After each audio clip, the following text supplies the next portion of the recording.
What's going on, jerk faces? It's your boy Andy, and you're watching Nocturnal Transmissions, brought to you by the Circle of Jerks podcast. It's a conversation you could be having during the day, but having at night. We're back. We're from our. I think it's been a month since the last stream. I don't think we meant it to take such a long break, but it just kind of ended up happening that way. But we're back for the new year with, rested, ready to go again, and boy, did we miss some shit in the meantime. What are you talking about, Andy? It was pretty smooth sailing, wasn't it? I'm sorry, say that again? It was pretty smooth sailing over the winter break, right? Nothing happened. Yeah, right. Nothing big. Nothing too big happened. I don't know. Who dwells on such minutiae? But we're back, and we've got quite a few things to talk about, as you can imagine. So get ready for, I don't know, it might go to 2 hours. I don't know, with all the things that we got to talk about. We'll try to keep it as tight as possible. Just so that we can get through as many of the stories as possible, and also but also still give you a quality program tonight. Oh yeah, well yeah, it's always quality, dude. It's always quality. So what am I even thinking? Anyways, yes, with me as ever, co-hosting this thing is the homeboy Rob. Yo. Yes. So I guess let's quickly start. So how was your break, Rob? Break was good. It was obviously work was really busy, but I did get actual time off. So I was able to enjoy, like Christmas Eve, Christmas Day, New Year's Eve, New Year's Day. Like I was actually at home, and even like the days that I was working, my parents were off around that time, so I kind of hung out with them for about a week or so, and was doing some stuff for the upcoming movies that we were doing. So watch a few of those, and just watch the movies that it's like, I kind of want to watch this again, or hadn't seen it before. So kind of wanted to watch a few movies. So I watched a bunch of stuff with my parents. Watched some good car chasing films. Other good classics, or even like movies that my parents had not. I watched Chinatown. My dad had never seen Chinatown, and because he was telling me about how he likes seeing movies that talk about L.A. back in throughout history. I was like, well, you might like Chinatown, and so he actually really did enjoy that quite a bit. So yeah, we watched that in the Two Jakes, and we watched the original Gone in 60 Seconds, which, let me tell you, we'll have to do a review on that someday. That is. Wait, wait, you're not talking about the Nicolas Cage one, right? So there was an original. No, there was one prior to that one. Yeah, from 1974. Oh wow! Okay. That'll be a fun one. There really is nothing new under the sun. Well, let's just say that there's a reason why everyone remembers the Nicolas Cage version and not this one. It's so bad it's good, though. That's the thing. Like, the story behind it is really interesting. Mm-hmm. But fuck, man, it was great. It was so bad it was great. All right. I don't want to give too much away on that one, just because I want us to review that at some point. Mm-hmm. Especially when we redo our Who Wore It Better theme, because we'll do that again for sure. Last year, or just a couple months ago, last month when we did it, I did enjoy it. It was fun. So yeah, looking forward to doing that again. But yeah, other than that, like I got I got some cool stuff. I got a nice new jacket. I got really good food to eat. what else did I get? New pants, stuff that kind of stuff that I needed, and I've got a few games as well, which I'm kind of enjoying at the moment. But yeah, just pretty nice and simple. Lots of movies. I watched I probably watched a good dozen films over the break.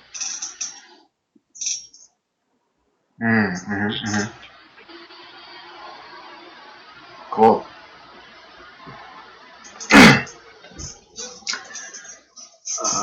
Did you do or just spend any time with your girlfriend? And I know that might seem like a weird question since you guys are on different sides of the planet. Yeah, we did spend some. Well, we have been spending more time, video chatting and stuff recently. We've actually been watching. She's never seen the original Star Wars trilogy, so we watched that together.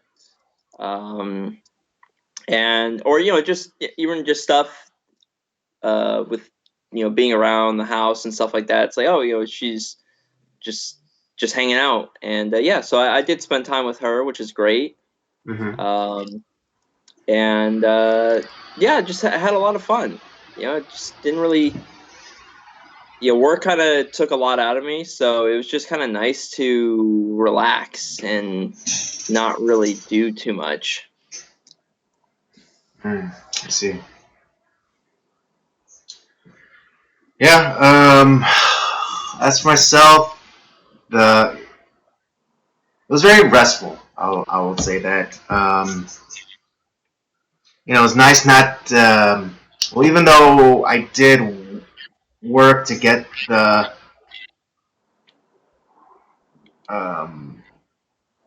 what was it? Yeah, well, it kind of like because our after Thanksgiving special kind of like came out a little bit after the break. Our break started. I was still pretty busy with that, but after that, I just decided, you know what, I'm just gonna, I'm not gonna do anything. I'm not gonna do too much work podcast wise. I just take, decided to just take a break. Spend a lot of time with my family. I had, my family. We had our usual Thanksgiving, or I mean, Christmas Eve shrimp boil dinner. That was nice. And then, but it wasn't just my immediate family. It was we also invited one of my two of my uncles and one of my aunts over, and that was nice. Just to have more people at the table. What is it? Christmas Day, we spent most of the time at another uncle's house in LA. Just having family time. And then New Year's came around, and then I did I did the family thing again.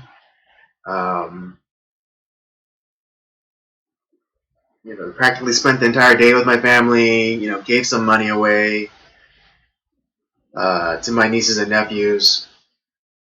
And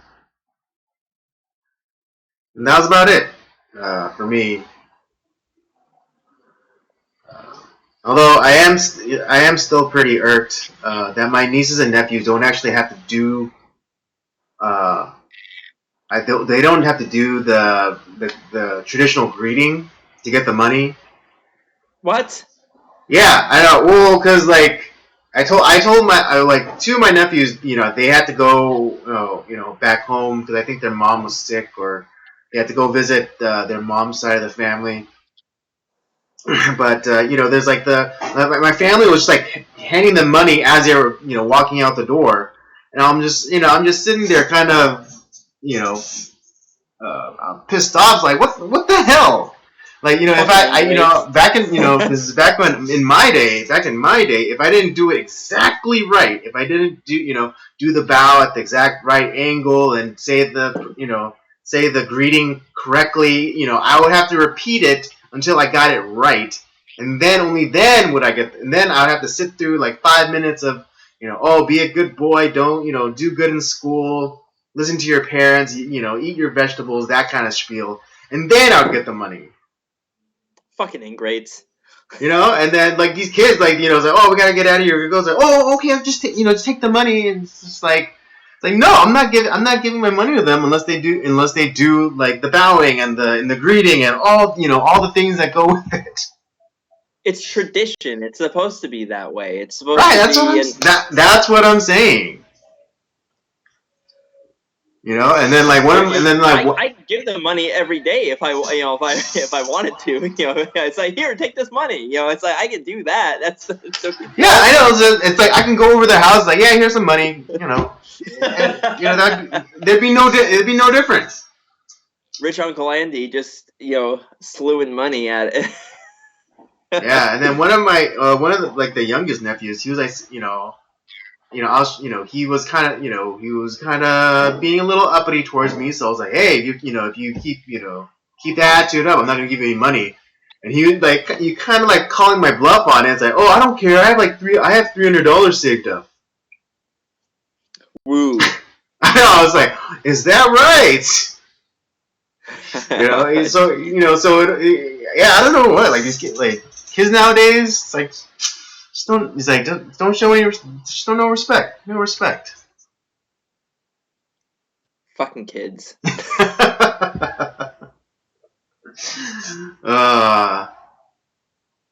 but I forget who said it, but it's like, no wonder, like, there's a reason why they make kids so damn cute. So you don't like strangle them in their sleep. Yeah, that's probably what it is. Yeah.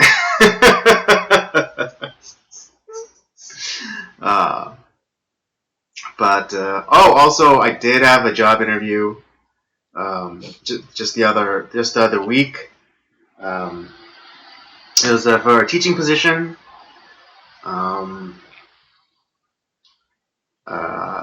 It's a teaching position for this after-school program. They're looking to do, a photography program, and so just on a lark, I just applied.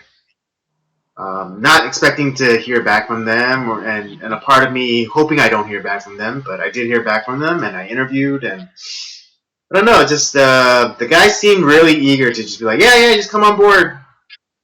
No, like, there was no like real critical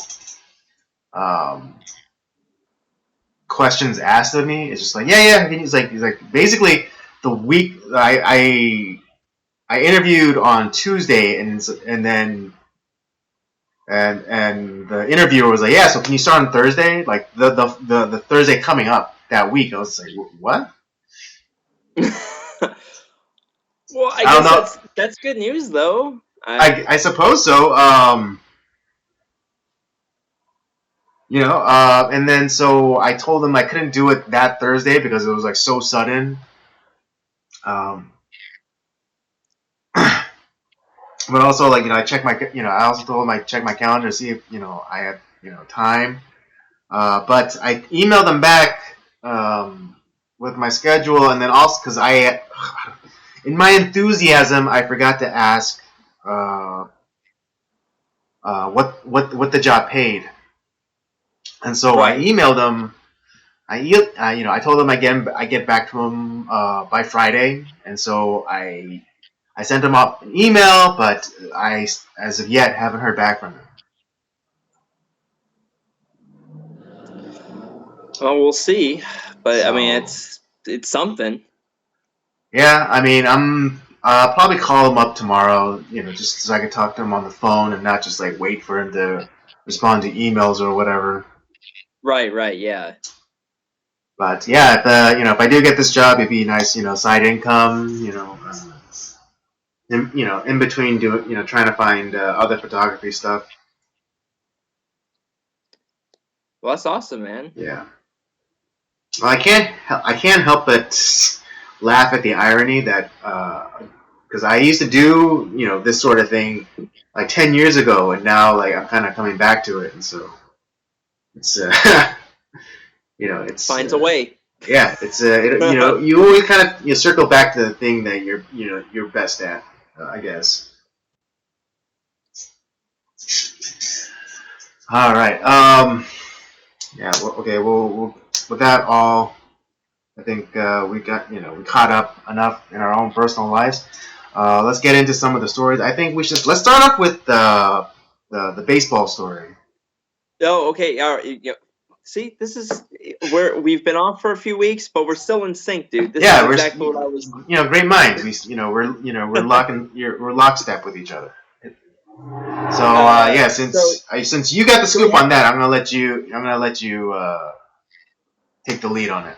So yeah. So obviously, like I talked about, in baseball. For those of you who are baseball fans, or at the very least Dodger fans, there was the news that broke out about the Houston Astros cheating scandal, and it's not just like uh, because doing like sign stealing, and obviously if you're doing that within the game's parameters, like you have a guy on second, and he sees like, hey, the pitch, he sees the signs from the catcher, and he's able to kind of catch on to what they're doing and relays that to his teammates, and they use that to help them win that game. All good, innovative. But that's not what they were doing. They were having cameras up in the rafters or wherever, and they were relaying those messages in real time down to the dugout. And they were, had these like little codes and banging on trash cans. I heard also stories that they had like these had like little sensors on them so that they would like buzz them like, oh, it's fastball, like they'll buzz them once, or if it's a breaking ball, they'll buzz them twice. It's kind of, and it's like that's wow, really? It was like that yeah. sophisticated a system? Yeah, and that's not, see, that's Jeez. not innovative. That's not doing, because obviously you're always trying to push the rules to your advantage, up to like you're not breaking them, but you're bending them. That's a little Right, bit right. different. You're basically getting your nose like just over the line. Of course, that every athlete, every sports team, no matter what the sport is, you're always going right to that limit. Yeah. But this is like just fuck the rules. We're just Right. gonna do Yeah. our This own is a thing. gross this is just flagrant. It's flagrant, is what it is. Yeah, so now there is resolution that actually just came out this week. So it's kind of great that we came back when we did. Mhm. Um, and it looks as though so they were fined the maximum. I guess I didn't realize this point, that there's only a certain amount that they can actually be fined based off the MLB constitution. And so they were fined the maximum allowable fine, which is $5 million, which is like, that in alone is kind of a slap on the wrist. Like, what the fuck? That doesn't seem right. But something that I was looking for is that draft picks were taken away. I think there was a couple years worth of first and early round draft picks taken away, which definitely hurts a team. I don't know if any of the international pool money was taken away, which is that's money that's used to scout and sign players outside of the United States. So, if players from the Dominican, Panama, Puerto Rico, wherever they're coming from, although Puerto Rico is within the U.S. technically, but like anywhere that's outside the United States, there's certain money that's allowed to be used, because they had to kind of cut the spending in that side of it. So there's only like a certain amount each team can use, and I don't know if any of that was taken away.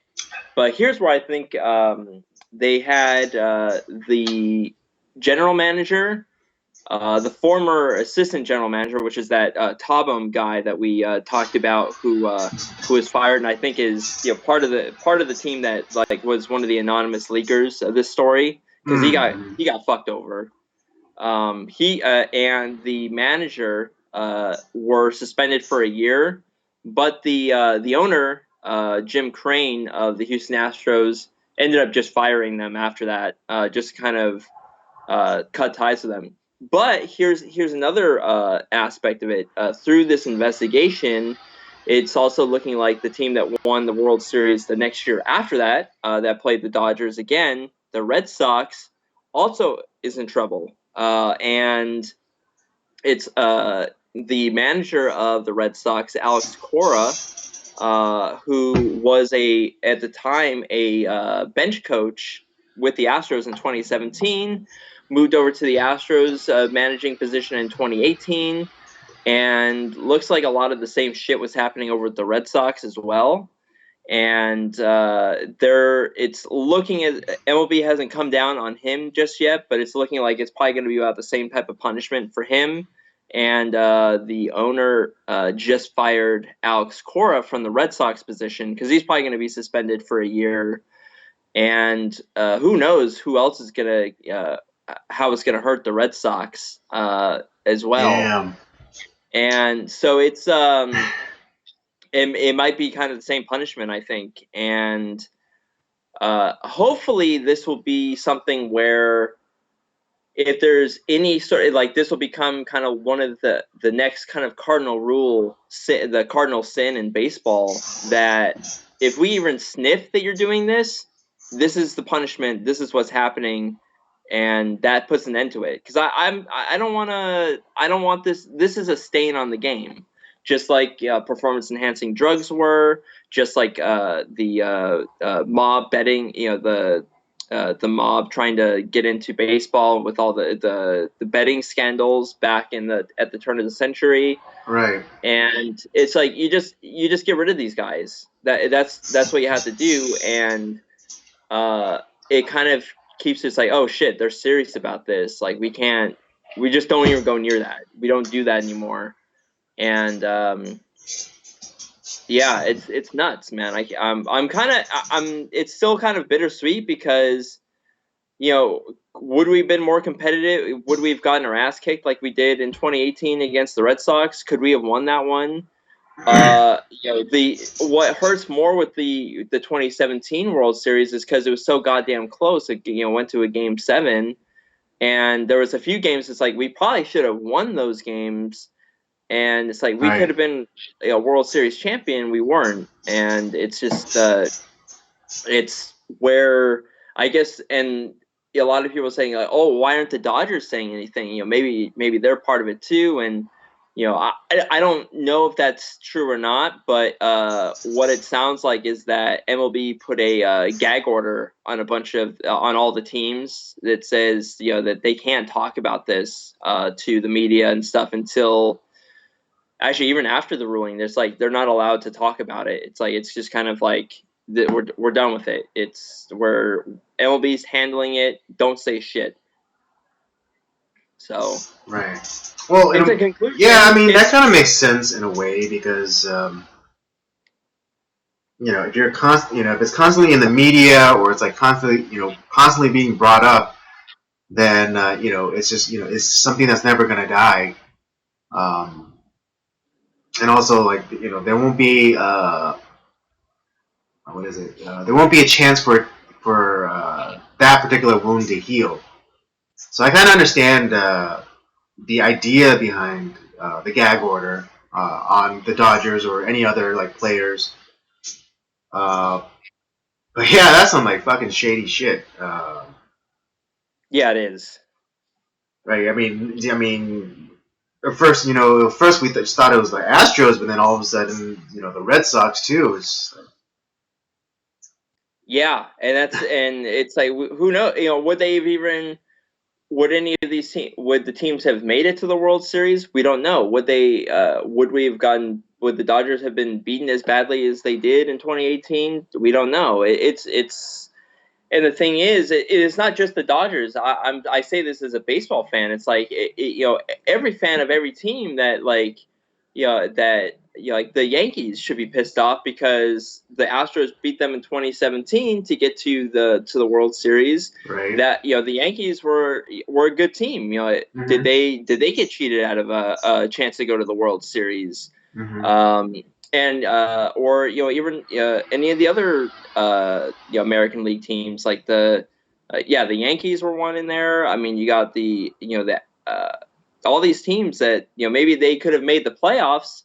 Had it not been if they had gotten a couple more wins, by playing the Red Sox or the Astros, could they have made the playoffs? Could they have got extra revenue for their team?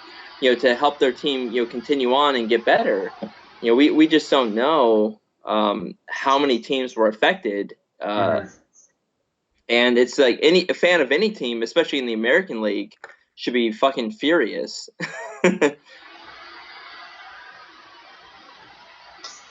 especially it's like for teams like even as an Astros or Red Sox fan, I'd be ashamed because the Astros that was like their first World Series, and it's like, well, now it's stained. Like, yeah, we won it, but there's this stain attached to it, and the Red Sox obviously it's not as bad for the Red Sox, I guess, because they have won several they've won 3 other World Series in the 21st century, but so it's not as bad for them. It's like, oh, it's just this one World Series has a little bit of an asterisk.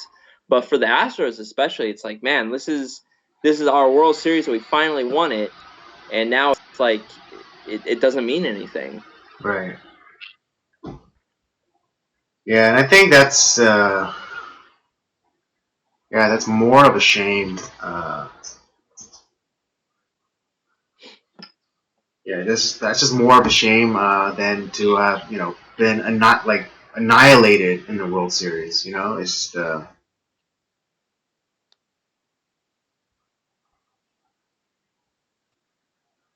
It's just really sad. I can't. Yeah.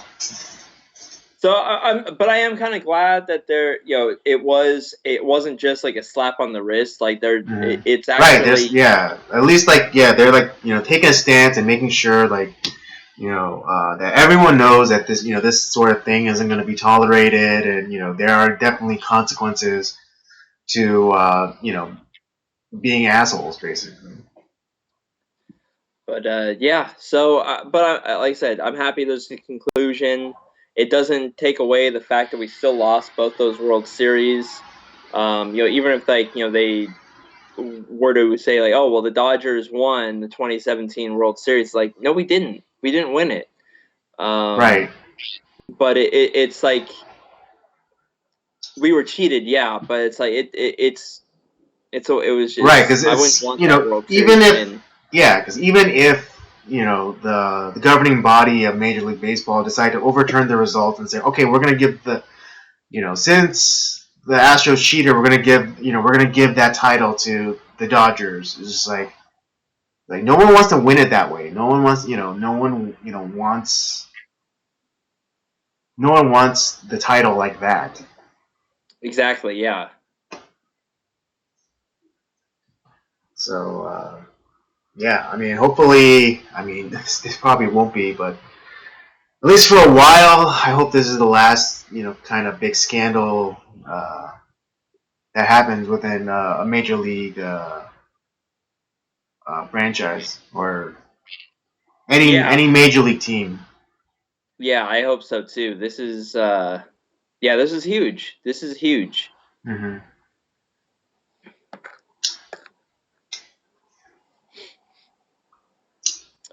All right. Speaking of huge, I think or huge. It's gonna be huge. We're gonna talk. We're gonna talk about it. So so let's talk about. Well, first because there's 2 bits of Trumpian news, but let's go in kind of in order and talk about impeachment. What there's an impeachment going on? What? I mean, it's Yeah, and it's kind of hilarious because, like, the way that the Democrats made it sound like, oh, this is urgent, we got to get him out right away. But then, like, after they went and got him, and after they did like their whole vote and got him impeached, they Nancy started dragging her legs more than usual. Well, let's go back to even before the her Nancy Pelosi's little ploy that she's doing. Right. Is that we got him on bribery, and we got him on this, and we got him on that. But then they slowly start to change the language. Like all of a sudden, when the official charges are brought up in the House, where's bribery? Right. It's nowhere to be found, and right. It's all this kind of fluffy, like, he's obstruction of Congress. It's like, yeah, right. They definitely nerfed that's what every president has done since the presidency began. Is like that's the whole point of the. I know. I mean, there's literal hot mic recording of Obama telling a Russian diplomat, "Hey, just wait until I get reelected, then I can help you out." I'm not even going in that, but it's like the wording of obstruction of Congress. That's okay. That's not obstruction of justice. That's obstruction. Right. It's like saying he's not doing what we want. The executive branch isn't always supposed to agree with Congress. That's the whole point of the balance of powers. Right. What the fuck is an obstruction of Congress? That means zilch. Yeah, that means nothing. They definitely nerfed they nerfed the charges. Yeah, and they make it sound serious, but it's actually nothing. And I forget the congressman's name, but he's like he came up and it's like I'm gonna use the remaining time of my time on the floor to list all of the crimes done by Donald Trump, and he was silent. It's just which is accurate because there was nothing that he did that should cause this whole situation. Nothing. It was all horseshit. Right, and I mean this, and I think no time. I think this might be the first time also in the history of impeachments that it was strictly partisan. This becomes it was strictly partisan. No, like there were no Republican votes for this impeachment. It was all Democrats. It was all Democrats, and actually, there was like 3 Democrats that actually, well, no, Tulsi Gabbard voted present but didn't vote on the articles, and 2 other Democrats voted no. Yeah. So like the rest, so every other Democrat within Congress voted yes to impeach the president. And even during Watergate, there was more bipartisan cooperation. For Clinton, even for Clinton there was more bipartisan cooperation. And there actually was a crime there. It was he lied. Right, he lied under oath. People have gone to prison for a long time for that. Right. But yeah, it just goes to show you, just how with the base, like the hackery that is these impeachment the proceedings, the vote, everything about this impeachment is purely a political ploy. Yeah, but I think it sets a dangerous precedent because then, I mean, I'm not saying that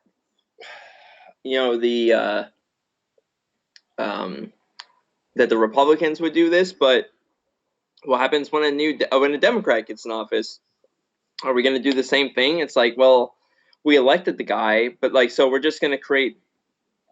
So essentially, it cuts the legs off of Congress. I mean, not that they're actually doing anything anyways. Right. I mean, literally, they have done.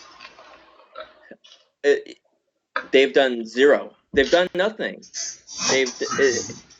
The House of Representatives has done absolutely nothing. at all. They don't represent the people. They don't. They spend all this time in Washington, and they get these paychecks, but and we're just throwing our tax money at them, and they're doing jack shit.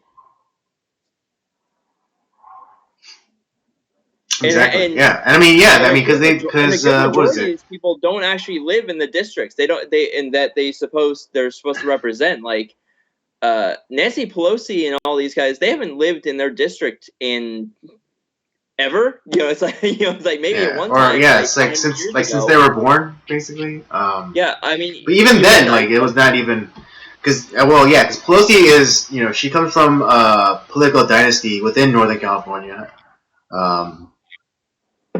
And it just goes to show because her nephew is Gavin Newsom, who was once mayor of San Francisco and now is the governor of California. Yeah. And so, even just practically, Maxine Waters, she holds the seat for the district that includes Inglewood, Compton, and I think Watts. But she doesn't even live in that district. She lives in Highland Park. For those of you people not from Los Angeles, just think of, okay, here's this is the district that Maxine Waters represents, and this is where she lives. Nowhere near it. Nowhere near. There's a freeway that cuts right in between. That's like the freeway is kind of like the border. The 10 freeway. That's the border that separates Maxine Waters from her constituents.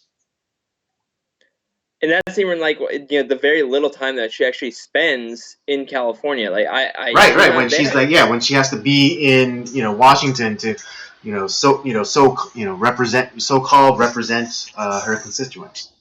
I mean, the Congress was in session for 100 and some days this year. It was 150 or some days or so. It's but they didn't do anything.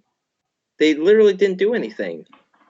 And I mean, part of it you have, and it's not just Republicans or it's not just Democrats or Republicans. It's all of them.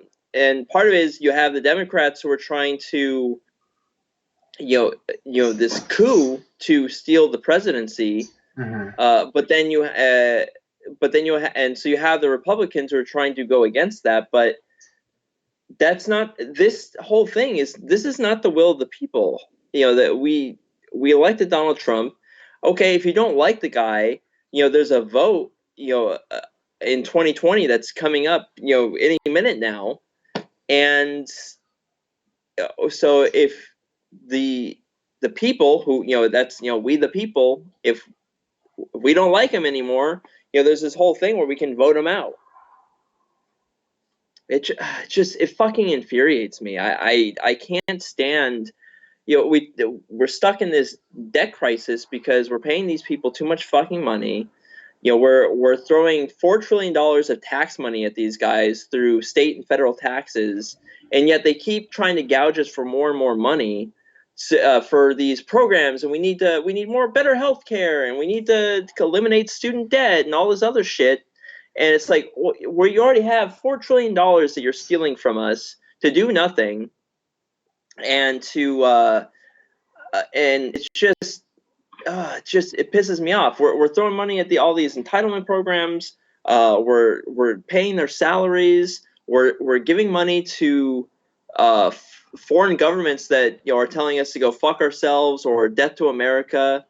I'm all for helping out allies if we're getting something in return, through trades or whatever. But fuck, man, it's just we're going down the crapper so fast. And they just signed this. The one thing that they did is they signed another giant omnibus package of just to kind of keep the government running for for another year or so up until the election. And it's wait a second, why are we paying for this stuff? And honestly, if there was another government shutdown, okay, did the last one, did that affect us? Any of us? No. I mean, most people are, are like, none of the, like the checks that are, like the disability, all that stuff, that stuff still keeps going out. Mm-hmm. And there's certain like essential functions, like obviously the military is still getting paid, all that stuff. But Right. did it affect anyone? No. Right, because there's people complaining about like how national parks are being closed because they didn't have the money to keep them open or whatever. It's like Yeah, they did. That's not a general concern. It's like if a park closes down, it's not a vital thing for the country. I mean, yeah, like park rangers won't get their paychecks or whatever, and that's messed up. But as a general thing, it's like who cares? A park is closed. I can't go and walk in the woods. It just it infuriates me. And this whole like and with the impeachment stuff, it's like this is what I'm seeing in the news. It was at least for like it's kind of like died down a little bit with some of this other stuff going on, because I know it's like it's a loser. It's the people are tired of hearing about it, so it's slowly started to die off in the news. But for a good, I mean, obviously since 2016, they've been bitching about this stuff, and this is all they've talked about, and it's just this is what we're paying taxes for, is for this shit, for this charade. Yeah. Yeah, and it's just it's so telling that um, that all this is a ploy because Nancy Pelosi first because like to her okay, they got the votes, they impeached him, okay, good job, you got him impeached, but now it's like like it can't even proceed really because she hasn't turned over, or I mean it just broke I think today or just a couple of days ago that she will be what is it passing along the articles of impeachment so that it can be tried in the Senate. But for like but like as soon as like she got the votes, and they're like, okay, so when can we expect the article? She's like, no, I have, I need some certain assurances about how how the trial is gonna go, or I want some more. I also want more time to interview more witnesses, and just like bitch, that was your time to do it. For And also, someone that's been in government for 1,000 years, like like she has, with her dentures falling out and shit. I don't like, oh my god, that's and it's not so how it crazy because every works. time she talks, she always like you can hear her dentures like clacking. It's like they like It's lose their grip, and she has to kind of like with her tongue push it back into place. it's oh my god, it's like you got to use a little bit more polydent there, Nancy. I know, right? A little bit more polygrip there, Granny. But to the point, but she was like, she was also making demands of like how the trial was to go. It's like that's not how it works. She doesn't know how it works. Yeah, because your job is to say like, yes, we all agree that the president did a bad thing, and so now it's the Senate's job to try it. And she was going on about how what Mitch McConnell was saying about how like, oh, as soon as I get this, I'm gonna vote. I'm gonna vote against it.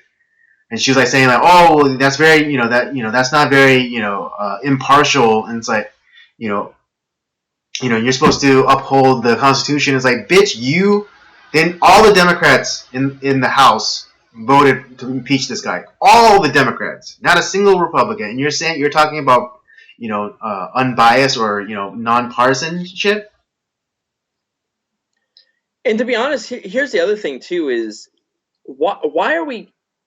Yeah, I'm not even going like I'm not even talking about impeachment at this point. Like, but why are we giving money to Ukraine to begin with? Like, how does that benefit us at all? Why are we? We're giving them weapons and money. It's like, why? Yeah, it doesn't make any sense. I mean, is it just because of Russia? Like, are we trying to keep Russia at bay? But honestly, like, why are we giving this money to Ukraine? Like, for me, when I see, like, with Trump is like holding up money to Ukraine, it's like, good. Like, why are we giving them money? It doesn't make any sense. Right? Yeah. I mean, yeah, that's one thing I can't really wrap my head around either. Um, I understand, like, they're constantly having like border disputes or whatever with Russia, and I don't know if I forget if Ukraine is even a NATO nation ally. Um, I mean, for a long time they were behind the Iron Curtain, like a lot of those Eastern European countries were. right? And it's,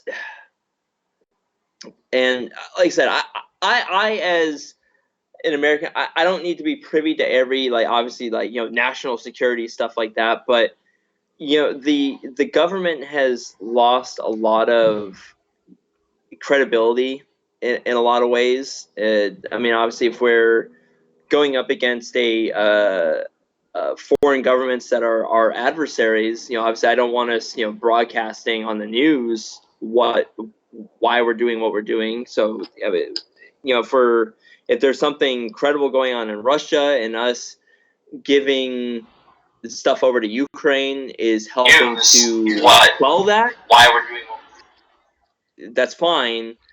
But yeah, with a lot of these countries who are trying to intervene in our elections, and so all this negativity that's going on in our country, like, to me, it's fuck off. You're not getting any money. You're not getting any. You kind of can fend for yourself. If they are part of, like, the NATO allies, and kind of this, it's like, well, okay, well, why don't we have, like, England and some of these other countries that are part of this, start paying your own share to this. Why is it that the United States is always paying for everything, and you guys are just kind of like, yeah, it's paying, like, 0.01% of the funds to help out. Yeah, I mean, and in that respect, I approve of what Trump's doing, because he called out a lot of NATO nation allies, because they weren't paying, they weren't putting in, and they hadn't put in for a really long time, and so when he called them out, like, hey, we haven't, you haven't pitched in for, basically, it's like, it's kind of like having roommates, and like all the roommates are late with their share of the rent. Yeah. And so it's like, yeah, so we finally, so we finally call, America finally calls them out on it. It's like, hey, you're fucking late with the rent again for like the 5th year in a row. It's like, if you don't For, get, like, the if you don't get your 50th shit together, then maybe, maybe you'll find yourself, locked out of the house one day, or Yeah, and it's so just, that part, I appreciate what he's doing. like But I said, I actually, to me, the Congress, I think, they go through like $30 million in 1 hour. yeah. And it's like, that's ridiculous. Like, what the fuck are you doing with our money? I want a fucking receipt. Well, I think Trump in a lot of ways is kind of. I think he's doing the best he can. I mean, it's not all.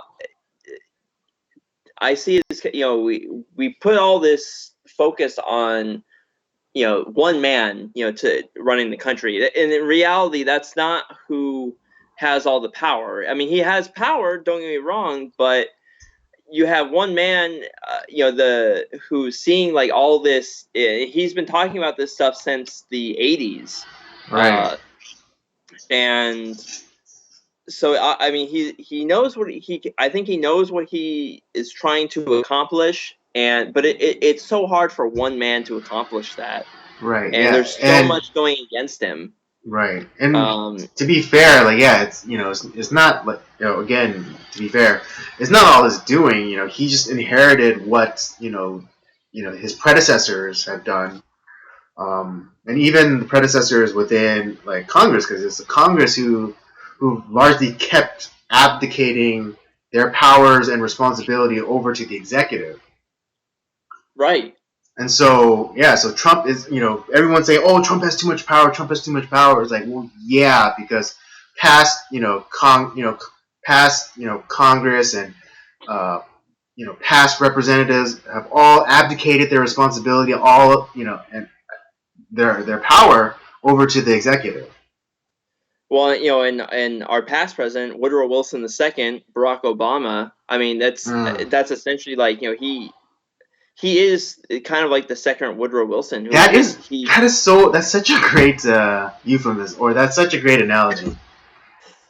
Because what is it? Because Wilson, he took us into World War One.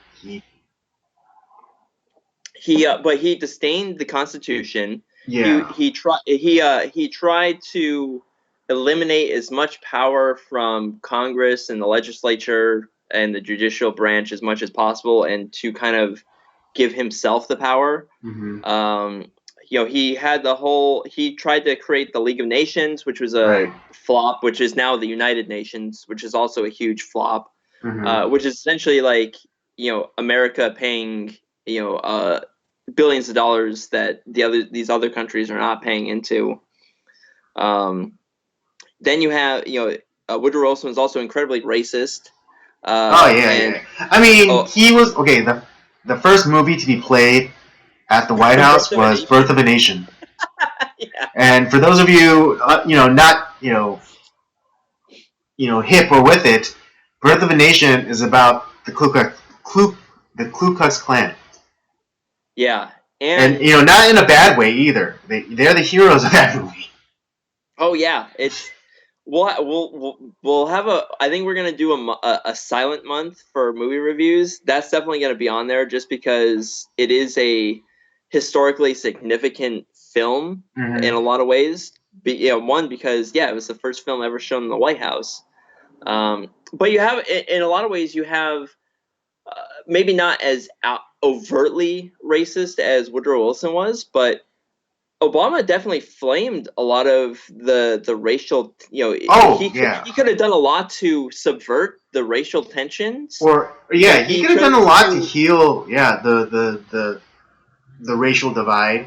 But at every point, he worsened it. I mean, I think one example I could think off the top of my head is when Trayvon Martin got killed, and he's like, yeah, if I had a son, he'd probably look like Trayvon. Yeah, and that's fucking taking a side. It's not. He could have said like, oh, what happened to him was a tragedy. Prayers for his family and yada yada yada, and that would have been fine, right? No one would have been no one would have been upset with him with that, for him showing compassion and sending condolences to the family. But he took a fucking side. Yeah. Oh, and it just gosh. Yeah, it's so in a lot of ways, to me, he reminds me a lot of Woodrow Wilson. Yeah. Again, that's I didn't think about it, but yeah, that's a great analogy. That makes so much sense.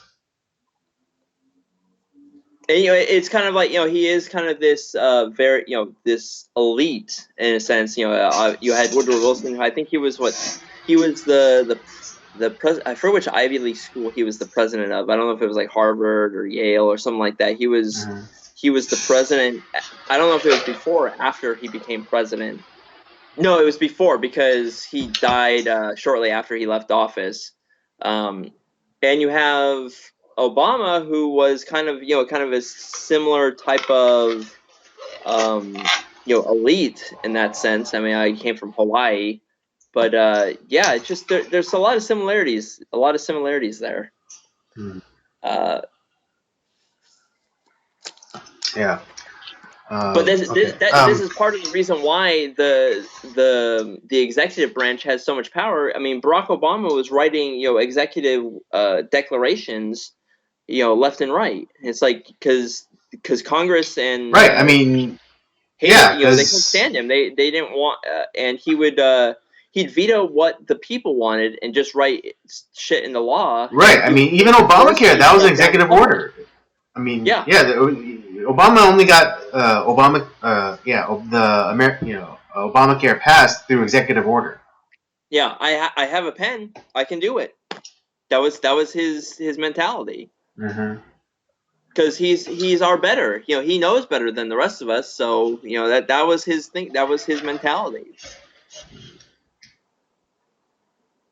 Okay. Let's rein it back in a little bit. And let's go. Okay, let's just go into the other bit of Trump news, and that is the assassination of Iran's, top military figure, Qasem Soleimani. Yeah. Yeah. This one took me kind of by surprise. I think anyone on Twitter or whatever saying, decrying the actions, of the president, like, not just Twitter. The first question you should be posing to them is, who is it, Qasem Soleimani? Just ask them that. Oh, if you ask the mainstream media and Twitter, he was a poet. They'd show. Yeah, he was a warrior poet. Kind of a la the al-Baghdadi coverage of it. It was like, austere Muslim scholar. It's kind of like the Baghdadi coverage, where it's like, esteemed Muslim scholar, warrior poet, loved by his people. It's like, oh, look how sad they are that he's dead. Like, but you don't see the people with guns trained on them to look sad. Just like all the sad people when Kim Jong-il died. Right? Yeah, jeez. I know. Are they that they really think that we're that stupid. They do. That's the hilarious thing. They think that we're that stupid. Remember, there are betters, Andy. Yes, there are betters. Of course, there are betters, so they know better than us. But yeah, anyone who's got their panties in a twist about this, the first way to shut them up is just ask them, who was Qasem Soleimani? That's all you have to do. It's like, and there's like, he was a guy that they killed. It's like, yeah, but who was he? And I'll admit this myself. I had no idea who this guy was either. Yeah, before this happened, I had to do some Googling. I had to do some research. Cenk, you go Google it. Yeah, I had to do a little research. He was basically, one of the things I learned was he was basically like their version of chairman of the Joint Chiefs and CIA director. He was a lot of. He wore a lot of hats. Where we have like 6 or 7 people in different positions, he was like all of that in one man. So right. He wore a lot of hats. Yeah, wasn't he also didn't he run Hezbollah? Oh yeah. Well, here's the thing is he was doing a lot of the proxy wars. Like he was the one that was behind a lot of the proxy wars throughout the Middle East and trying to gain power in Iran, power for Iran through terrorism, all sorts of stuff like that. And then he was a lot of people saw him as probably being the next Ayatollah of Iran, and so it hurts them. Which for me, I'm like, all right, fine, because fuck Iran. That's like when you have people, other terrible Middle Eastern countries, like you have Saudi Arabia, which is terrible. When they're like, yeah, these guys are bad characters, like when bad characters are saying like, yeah, these guys we're fucked up, but these guys are, oh boy, it's so it's you have that, but yeah, just I could not believe just the love and the outpouring for Iran that all these pundits on in the news are talking. It's like, what the fuck is sometimes not even pundits, just like blue check marks on Twitter. It's like, famously, or not famously, but Colin Kaepernick had to weigh in, of course. Saying how America is like the biggest terrorist organization for black and brown people. It's like, get the fuck out, go punch a football or something. Well, the reason he can't do that anymore. So. True, I know. Yes, yeah. So go, go. It's like, yeah. You want to do some good? Go help. Go to the sweatshops in China to help make your fucking shoes. Yeah, God. Yeah. You want to I help out? Yeah, that's how you can help out, Colin. Go to China. Go to take a ship in the workshop to help make your fucking shoes. Well, actually, here's something though that I did, with that I did kind of want to bring up with you, kind of concerning this whole thing, because obviously there was all the World War III memes that were coming off after this Yeah. and stuff like that, and obviously we've been over in the Middle East for, to me, way too fucking long. Mm-hmm. Yeah, obviously, like, after, we've been there since a couple years after 9/11. We've been there since what, 03? We've been in the Middle East for Technically well, earlier because of the whole. and if you go back to the Gulf War, I mean, then you could, from the early 90s. I mean, you Well, even have in the that. '80s, So because we were helping the Al Qaeda and the Taliban with their fight against the Soviets. yeah, and so So, are you here's talking about more like overt kind of a presence? right now. It's like I'm only going back to 03. Obviously, we've been there So for. since 9/11. Yeah, I'm going that far, but it technically, yeah, you're right. It has been longer than that. Like, where it's Yeah, like, Jesus Christ, like, why are we there? right. For one reason, Technically we took over for the British, but right? because like with the British, like long history of like colonization and empire building and things like. But that's that. Let's save that for a different stream. But Yeah, let's that's stay on fine. topic.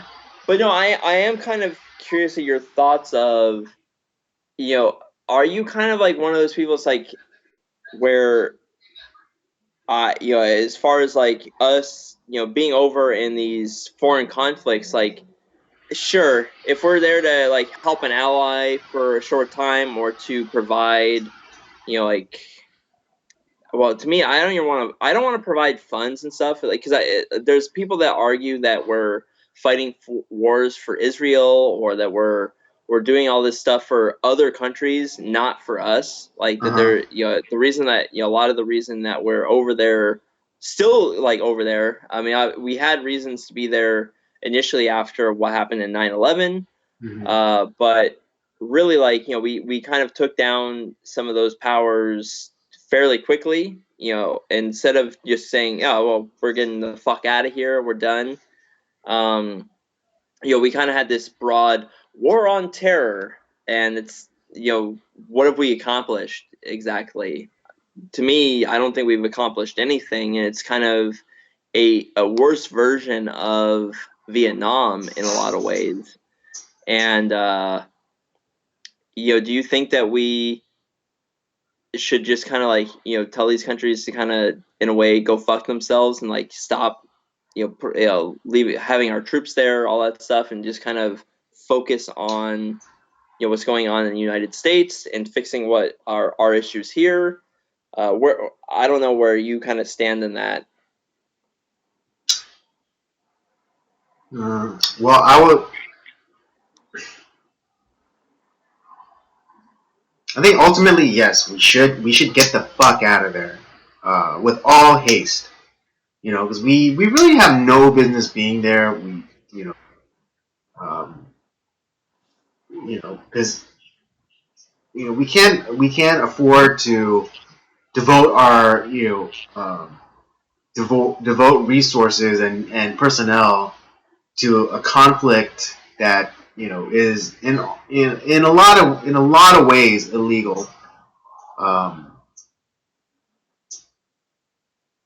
but I understand the thinking of some people say, oh well, this is our mess, so we have to help clean it up. It's like, but yeah, at a certain point, it has to be cleaned up, or it has to be to the point. We have to get to the point where it's just like, all right, we've done a lot of the cleaning up, and it's time for us to get mosey along. Right. It's because I'm not going to like saying like, oh, we're just fighting these wars for the Jews and all this, because there are some people that do believe that. right? I wouldn't I go. mean, yeah, and I don't actually. and under certain circumstances, and after a few drinks, I might come on board with that point of view. But I don't. I would never. I don't go that far because I think that's a little ridiculous. But I've kind of noticed how there's a lot of people who talk, the way that they talk about us being over there. It's like, we have to help our one, good ally over in the Middle East, which is, it's Israel.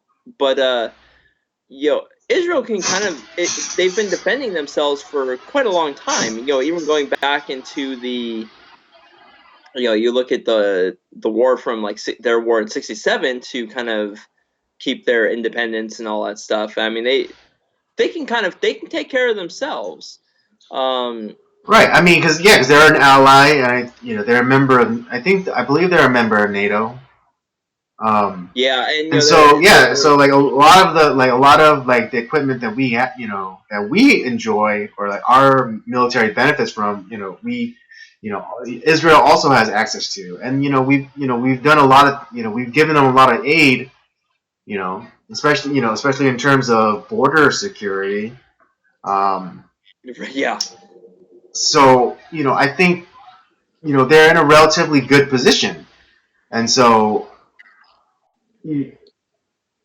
for us to be like, kind of playing, kind of being like the big brother to Israel, making sure none of the neighborhood bullies, picks on them is kind of a bullshit reason. here's where here's how I think of it too. Is like, listen, if a country is going to try to do something to American troops or American forces, and they're trying to cause us a reaction out of us, then sure, it's like, you strike hard, you strike them, you strike fast, you strike hard, you get the fuck out of there. Which is kind of like what the whole Soleimani thing was. That he was responsible for uh, killing quite a few American soldiers, and I did kind of like the idea where Iran had, because we put a lot of sanctions on Iran after the god awful Iran deal that once again Obama like put into place. Just gave them billions of dollars of our money to Iran, because it's, the moderates, they'll take over. And it's like, no. And they shot down one of our drones. They've been lashing out at I think like refineries and stuff like around that region. We didn't respond. It's like, and even like, because I think Trump like initially, like, they were ready to attack Iran. It's like, wait a second, what? And he kind of had he second guessed himself, like, wait, what are we doing? It's a drone, it's a robot, it doesn't matter. And so he called off. He called it off. It's like, I'm not gonna strike for, no Americans were killed. What does it matter? It's like, sure, it's like the drone costs several $1,000,000, but whatever. That's like 10 cents, in our in that. But it's like when they actually, because they had the attack of our embassy. I think it was in Iran or was it in Iraq. I don't remember where the embassy was, but It wasn't Iraq, but to that point, then I don't think any U.S. personnel were injured I heard somebody was killed though. at the embassy.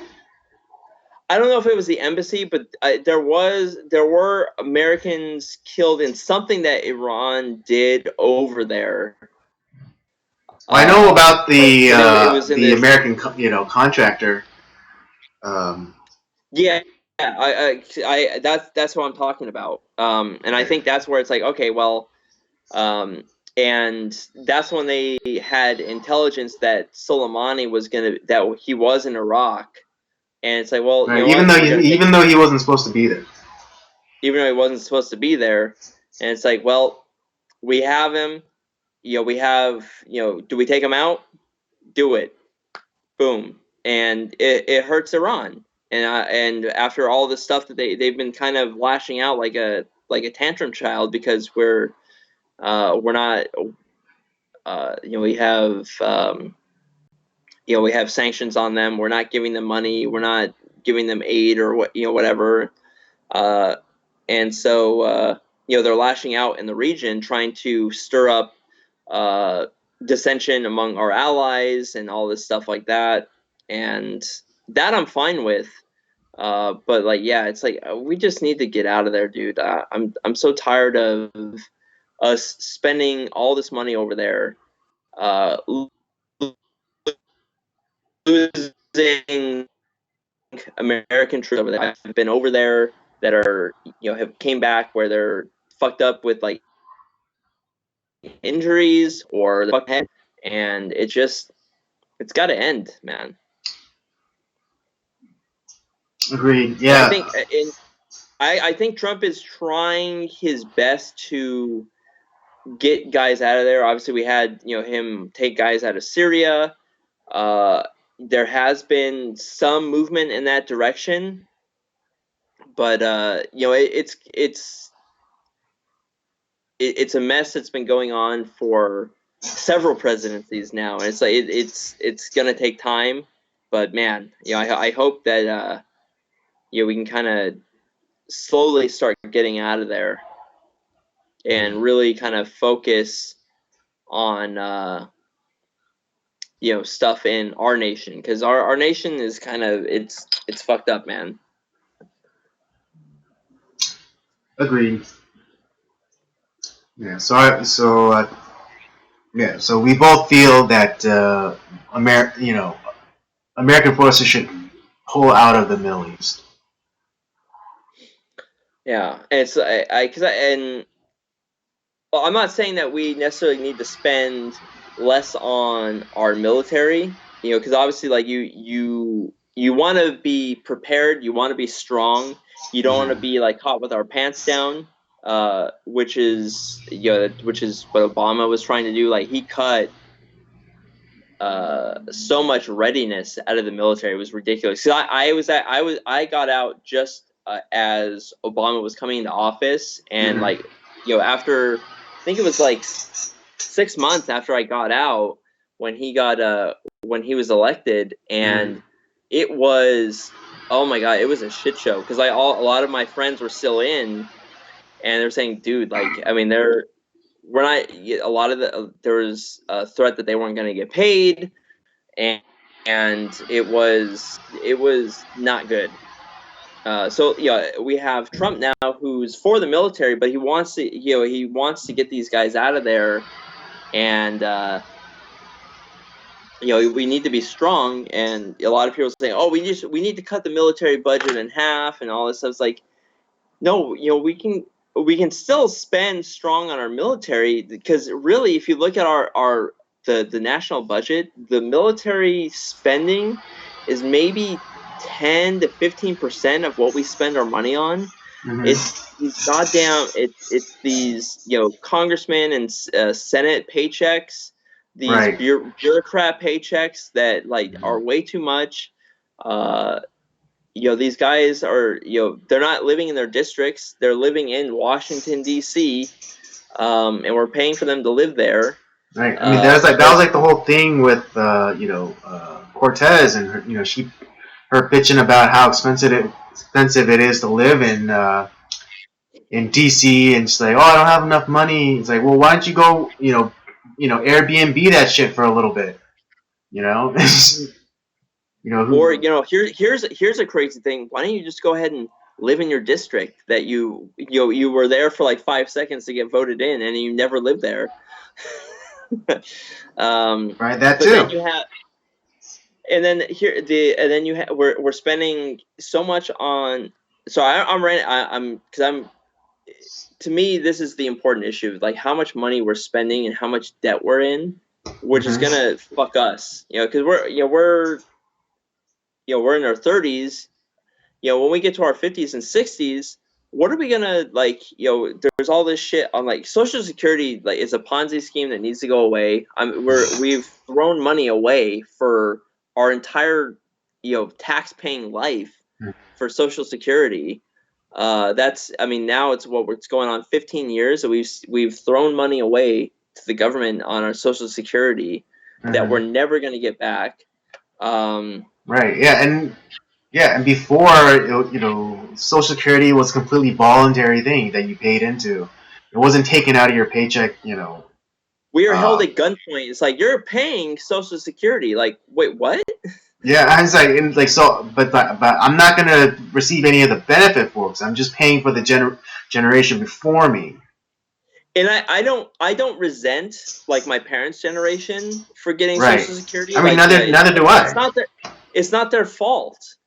Mm-hmm. Yeah, they've paid because we've been in this system since whenever it was like the 30s when FDR put this shit into place. But it's kind of like I said, it's this Ponzi scheme. Like it's the new generation paying for the old essentially, and Right. whereas like we can do that ourselves. Yeah, uh, just we're paying too much in entitlements. We're paying we have the border crisis. We're paying billions of dollars trying to take care of citizens that are not of the United States. We don't take care of our veterans. We don't. We're having we get to our 50s and 60s, and all this stuff that the government is saying. Oh yeah, you have all these entitlements. Like you'll be fine. It's like no, we're not. Who Yeah, and knows plus what's gonna happen in 30 years? the birth rate is also down. So I was like, there is no next generation to take care of us. Right. Um, so it's like so what the, like who's really benefiting from Social Security? And again, it's like the generation before us. And again, nothing against the generation before us, but they pretty much fucked us. Yeah, and like I said, I don't resent like my parents' generation, because I look at my parents, they've worked hard their entire lives, and they've been smart in how they've done stuff. But there are people from their Right? generation Yeah. who Again, have yeah. Not completely we screwed get that's over. not all, but a lot. A lot of like that. The Boomer generation, they did fuck over the rest of us. Because they were the ones that got to go to school like for basically nothing and like not have any debt afterwards and able to afford houses on janitor salaries. Well, those were the because the from that generation, those are the people that created these god awful like I mean the unions were there beforehand, but Before the we've had the government spending money on, if we took the government money out of colleges, that would eliminate the where you have like the student loan crisis. We have to get the government out of the schools for one. Because that there's no incentive for the schools. Like they're getting huge incentives to keep growing their school and kind of inflating and growing this bubble of bureaucracy in these schools and right, but in the it's like public yeah, but schools. it was kind of a and then it became kind of a feedback loop because the government was like saying okay if there's a student who if there's an applicant who can't afford it, then we'll cover the half. So so just tell us what how much your tuition is. It's like oh well back in it's like oh it's 5,000. So the government will come in and fill the half like the 2,500, and then the following year it's like oh it's not 5,000 anymore. It's now $8,000. It's just like this constant like escalation of the it's kind of again a feedback loop because the school is told to grow your numbers and to expand. So it's like, oh, okay, but then we're gonna have to, we're gonna have to increase our tuition then. So the government's like, okay, fine, whatever the tuition is, we'll just cover half. Right, and it's I mean, there's so much where the government is involved, where there's these unions involved, all this bloviated bureaucracy, that it's like we need to just cut all of that shit out, and it cuts down the price immediately. I know. Yeah.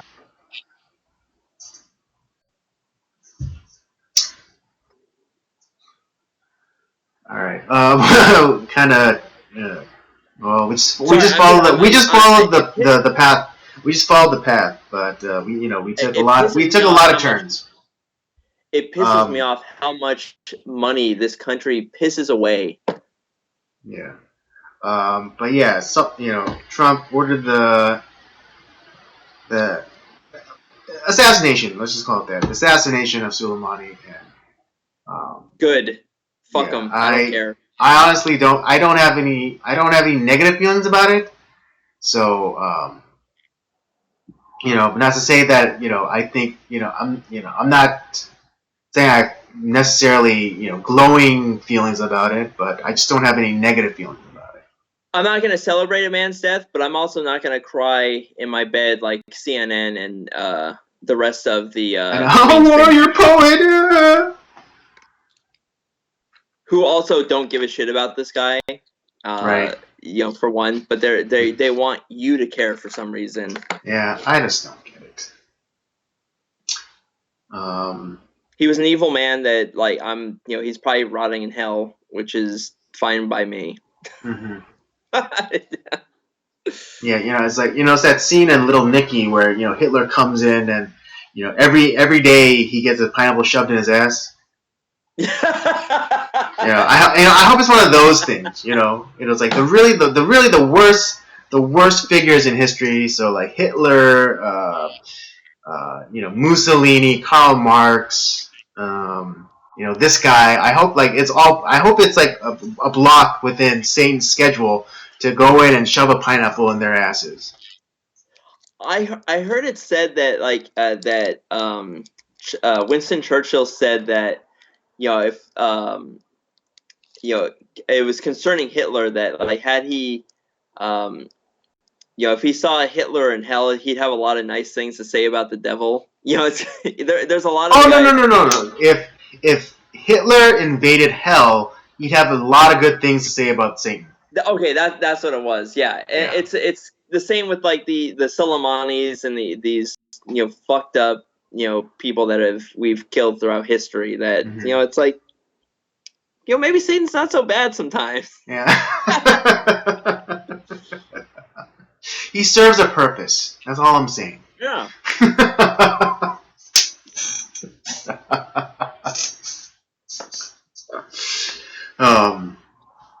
Okay. Let's just move this thing along.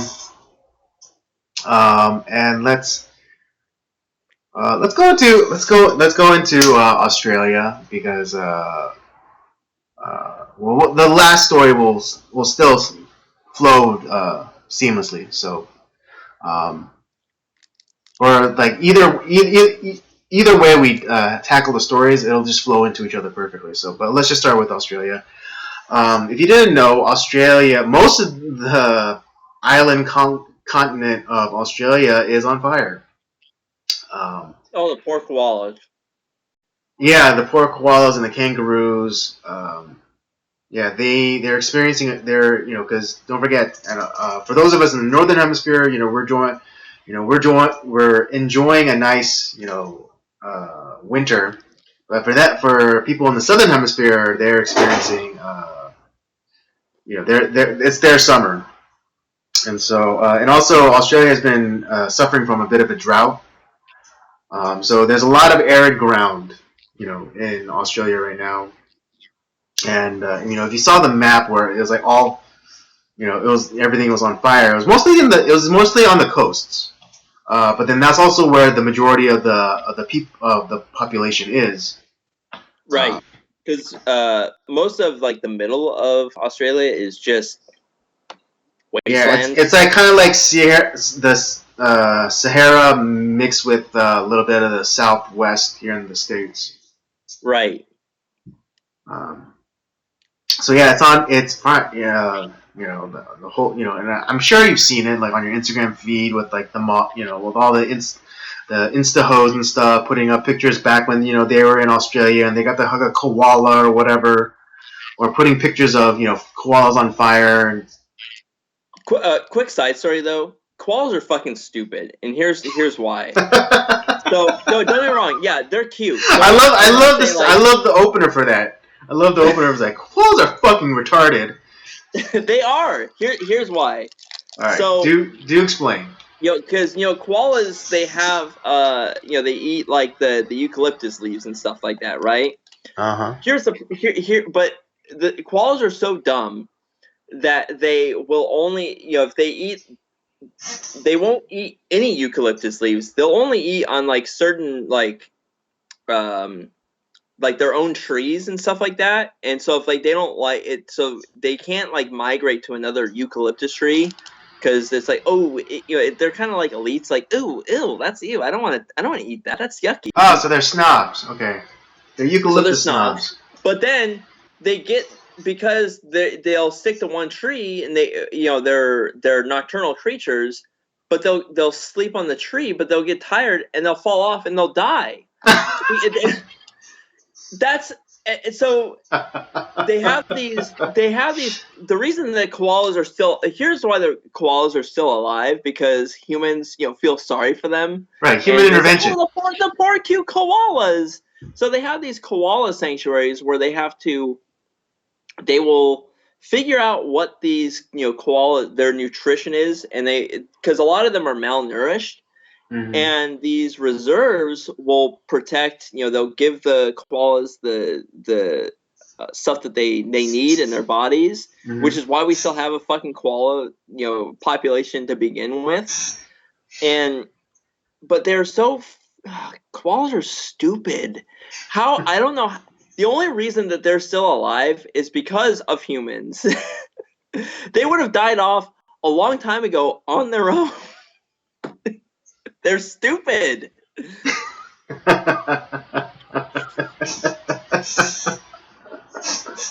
the thing is, I didn't know this. I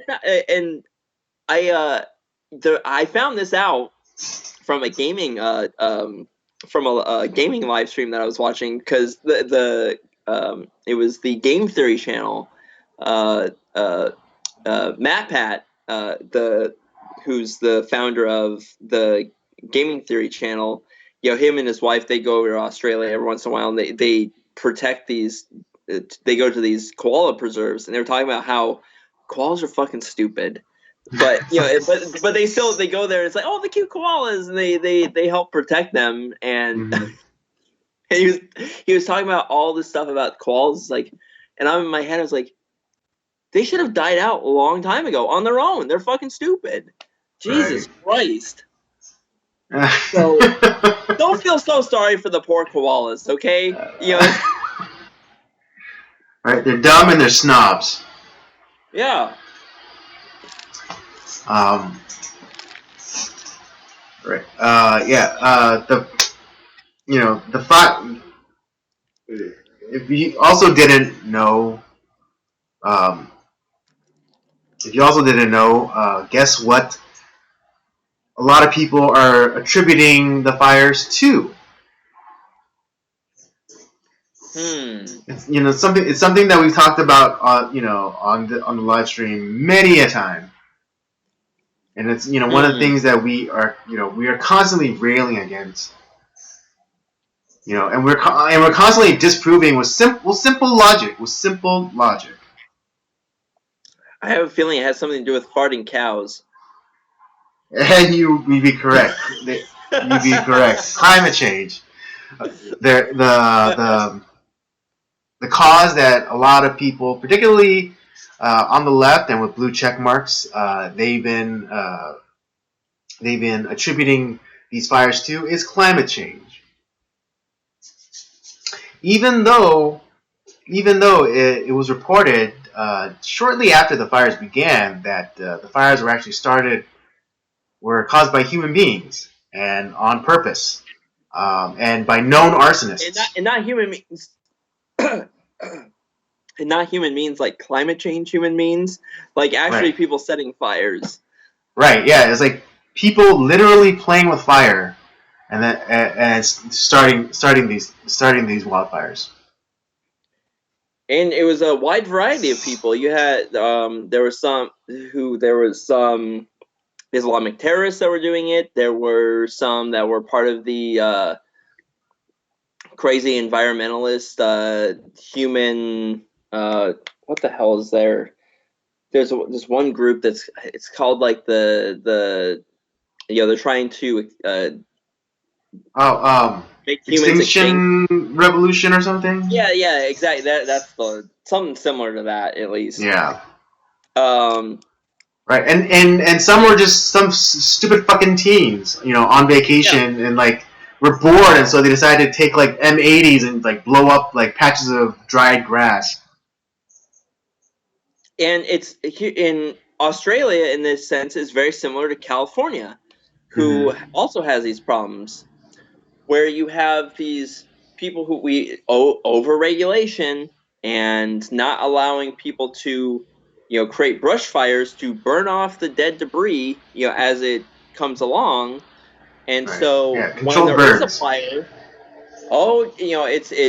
it creates this huge problem, and it's like, it's global warming, it's climate change. Oh my god, look, think of the poor koalas. It's like, no, it's dumbass. Yeah, it is. It is human created because fucking bureaucrats who don't even like live in these areas who think that they know better than the rest of us overregulating. It's like, how dare you like create these brush fires and actually take care of the land and the woods around you. Let's just leave it in this state of arrested decay. And so when shit does happen and there's some asshole who is shooting off some arsonist or shooting off rockets at dry brush, and it creates this huge fucking problem. Oh well, we'll just chalk that up to global warming. Who could have guessed? Right. Yeah. Like Robert was saying. Yeah. Australia. A lot of the provinces, or I forget what like their states are called. They passed these green policies, quote unquote green policies, where like they're no longer allowed to do controlled burning um, or even like kind of creating fire breaks around your house by like take like clearing some of like the undergrowth. There's a story of a fireman in Australia who was fined like I think $200 or $2,000 for tending the his property, creating a fire break around his house. And the fires came, and guess what? His house was the only one to survive on his block. How about that? Fuck's sake. Yeah, I couldn't make that up. I couldn't make that up. You can look it up. You can look it up online. A quick little search, like Australian firefighter, house doesn't burn down because he did the smart fucking thing. To me, it's the Captain Planet syndrome with these people. Don't get me wrong. Like, obviously, we all know the Captain Planet jingle, and we all watched it as a kid. Right? We were all indoctrinated. Let's just be real with that. Like, we think of loggers and hunters and all these like, oh, they're evil. Oh, it's these laughable like cartoonish character villains. Mm-hmm. That it's like, oh, we're just gonna clear cut forests and we're gonna pump sewage and toxic waste into the lakes and we're not gonna give a fuck about the environment. Here's the reality, though. Guys like hunters, loggers, all these guys that supposedly hurt the environment. You know who's out of a job when none of that's around? Loggers, hunters, all these guys. They're out of work. If we clear cut all the forest, if we burn off everything, if we kill every animal, and a lot of times, if all those things are gone, they're out of work. They're no longer able to have a profession. Right. I mean, what is it? Like hunters, they could, you kind of have to stop and, you might stop and ask yourself, well, how does a hunter lose his job from these kind of policies?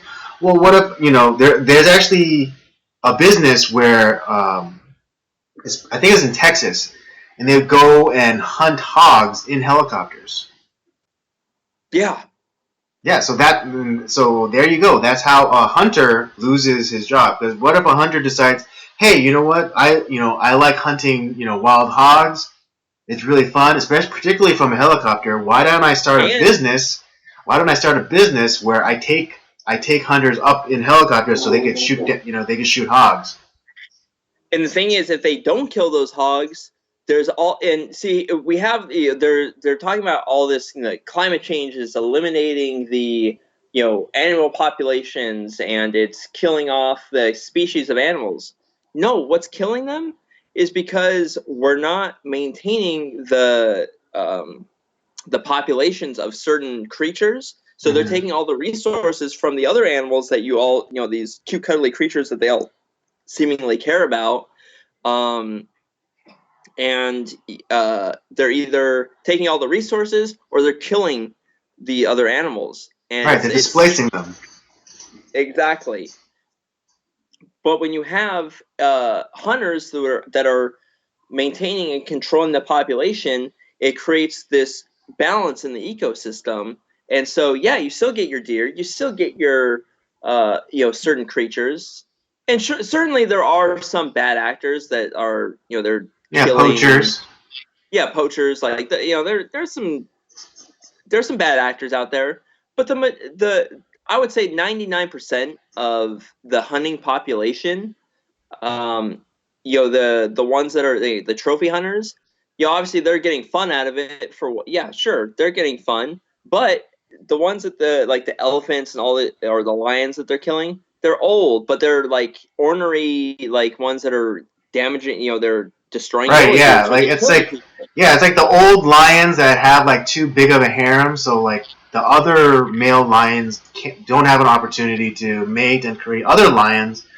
Um, so Right. they have to take out that lion, the older lion that has like a huge fucking harem, or the bull elephant, the older bull elephant that's what is it, like you know, again, has a huge harem, kind of kills off all the younger bulls, and so like there's and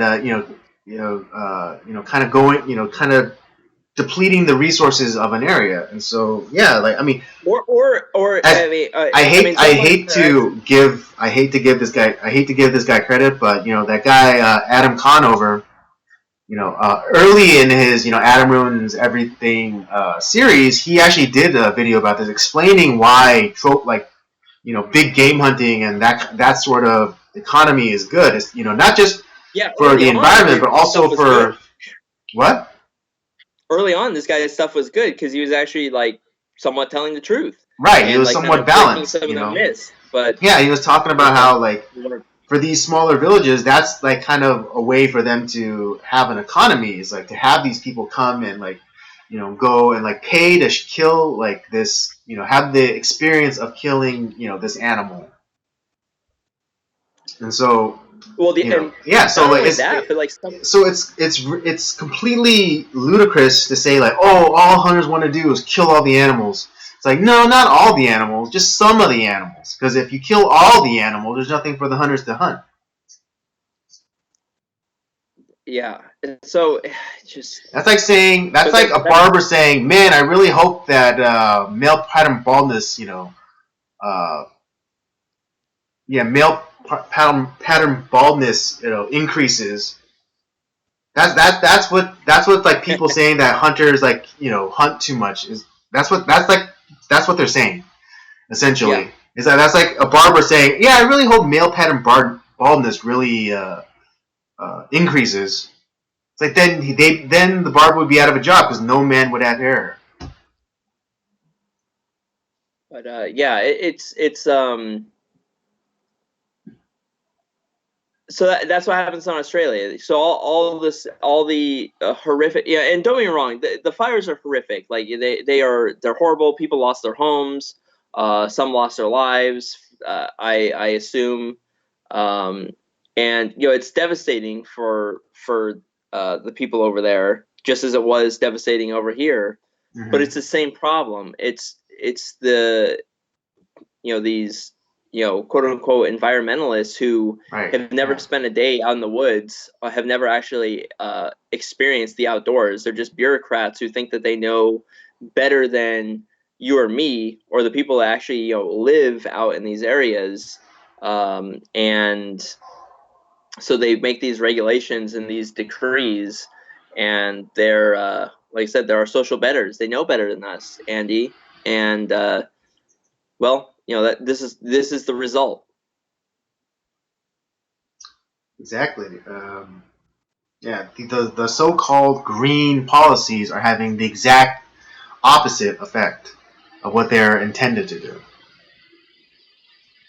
And like they don't even take the time to examine what they've done. It's like, well, we've been doing this thing for like 15 years, and it's not having the desired effect. So that means we have to keep doing it until it happens. And here's kind of like my last point too, because a lot of people, like, they'll listen to us and they'll say, like, oh well, the science it's fact, it's proven, the scientists are speaking up and they're saying all this stuff. It's like, well, you know what, here's why I'm a little skeptical on some of the scientists, because it's not a wide-ranging, like, unanimous, like, this is a scientific fact.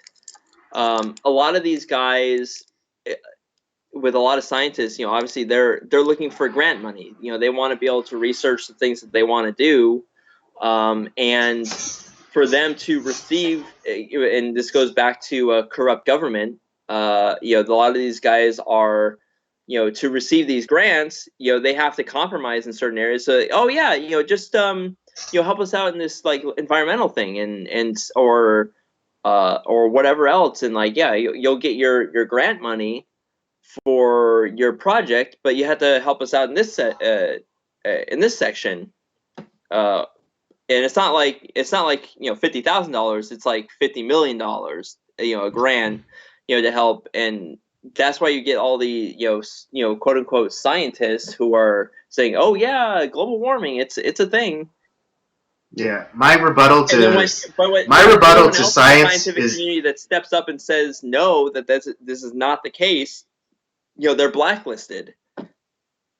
well, my rebuttal to the whole the science is settled on this is, give me a science textbook from 1950 and a science textbook today. Oh God! And you better, and then the science from 1950 still better be the same as the science in today's science textbook. Well, I mean, even if we're just talking about, like, environmental science, and this goes back to, well, and the people who speak the loudest are your blue check marks and your Greta Bill Thunberg. Nye, who has an engineering degree. And these are the same people that say that men are women and women are men, and gender and sex are a construct, or whatever bullshit that they're saying. But it's, when it comes to back in the 70s, we were supposed to be in a cataclysmic ice age that never happened. Then, well, that's the point, though. It's because they said, "Oh, the science is settled. The science is settled." It's like, well, the science was settled that the Earth was going to go into an ice age in the 80s. That we were supposed to. And then no, it's like, no, like, the planet's going to be flooded in the 90s, and now, like, now science says that the world is going to basically die of overheating. And that's just within 30 years. That's just within 30 years. Like I said, these guys are doomsday cultists. They want you to, like, oh, in 5 years the world's gonna end. In 12 years the world's gonna end. We're gonna burn to death. We're gonna drown to death. We're gonna freeze to death. And then when it doesn't happen, it's like, whoops, and no one calls them out. Oh yeah, I'm sorry, I forgot to carry the 2. It's like, and they don't even have the wherewithal to be like to understand that nothing in science is settled. Nothing in science is settled because tomorrow someone else is going to come along and disprove what you just claimed to be true. Yeah. It just I can't stand these people because the thing is like it's really not scientists that are at the forefront because none of this stuff was at the scientists were not at the forefront of these discussions. It was doomsday cultists, as politicians, actors, um, you know, bloggers, whoever the fuck at all. Now we have the blue check Twitter crowd, like your Greta Thunbergs, who are creating this alarmism because it really like our current day environmentalism is just they're communists that are trying to find a way to breach the hull of freedom, and they're doing a pretty damn good job of it, to be honest. Yeah, I mean, did AOC? Where did Did AOC get her advanced degree in meteorology or atmospheric depression, like in between making martinis? You're right. And so, but these are the guys that are like saying that they know it all and that they're better than us. But it's not that like I'm all for finding like better solutions or being more efficient or finding cleaner energy. That's great. I don't have a problem with that. But then you have like it's only solar and wind.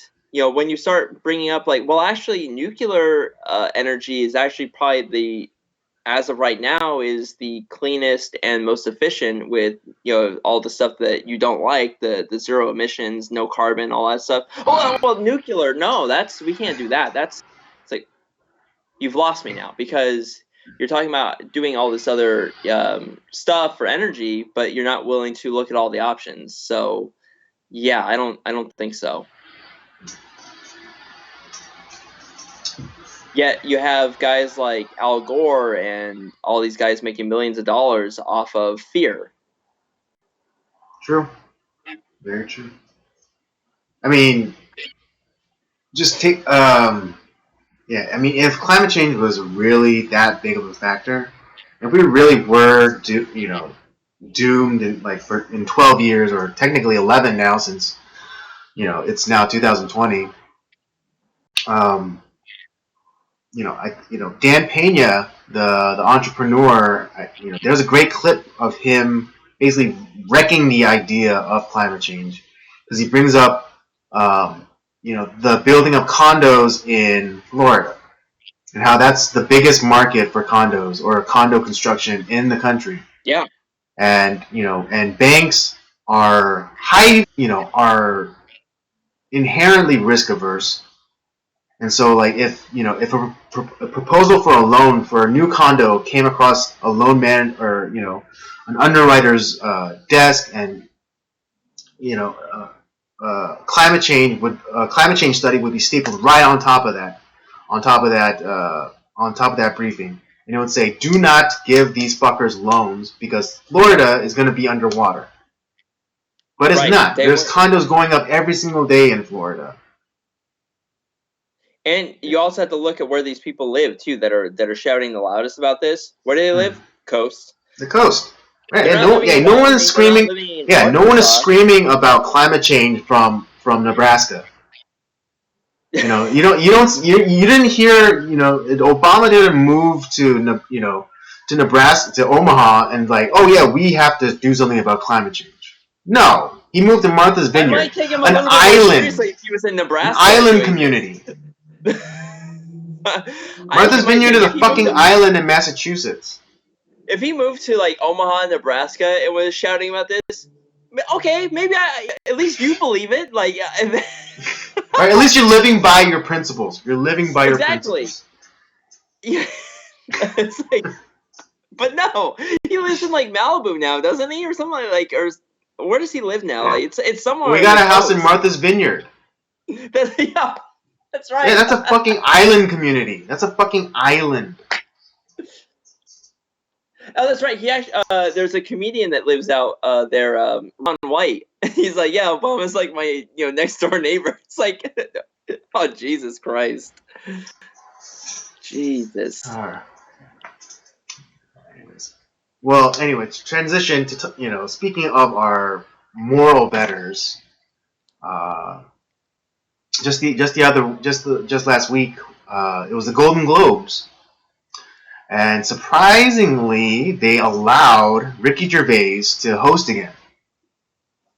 And if you don't, or if you're not familiar with Ricky Gervais, he's writer, director, comedian, writer, director, producer. He was the one who created The Office, the original one, the British one.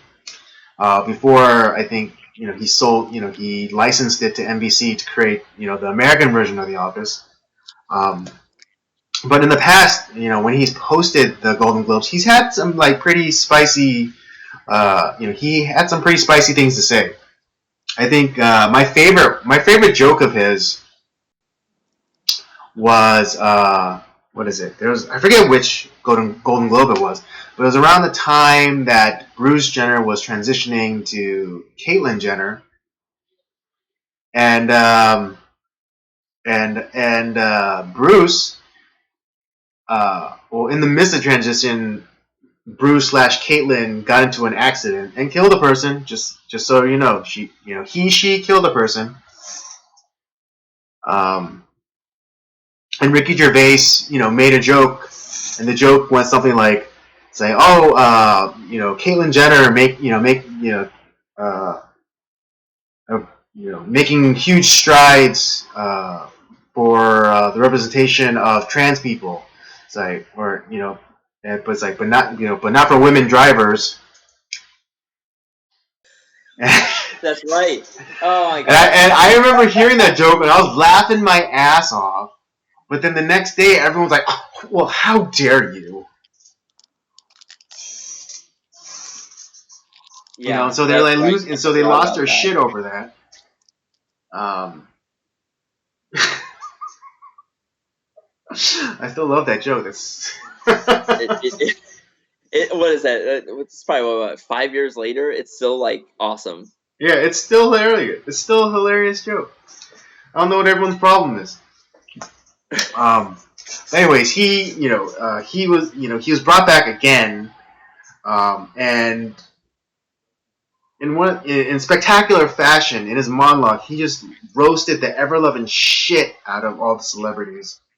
I think he because he said like this is going to be his last Oscars or Golden Globes, and he's like, so I think he was like, you know what, I'm going to go out with a bang. Right, he definitely went out. Oh God. Yeah, he definitely went out. Two birds in the air.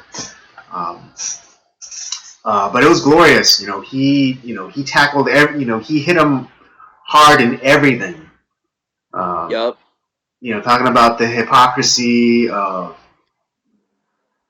you know stuff, climate change, of actors who say that they're so woke, but then they work for companies like Apple and Amazon who basically treat their employees like slave labor, and who pontificate about things they know nothing about.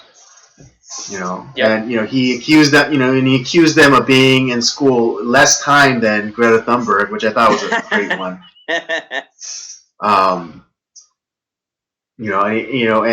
He roasted them about all of kind of like the Me Too stuff, but mostly about Jeffrey Epstein. He got a dig at Leonardo DiCaprio, where it's like, oh, one time Leo went to a premiere for one of his movies with a date, and and it was so long that by the end of it she was too old for him. Oh shit.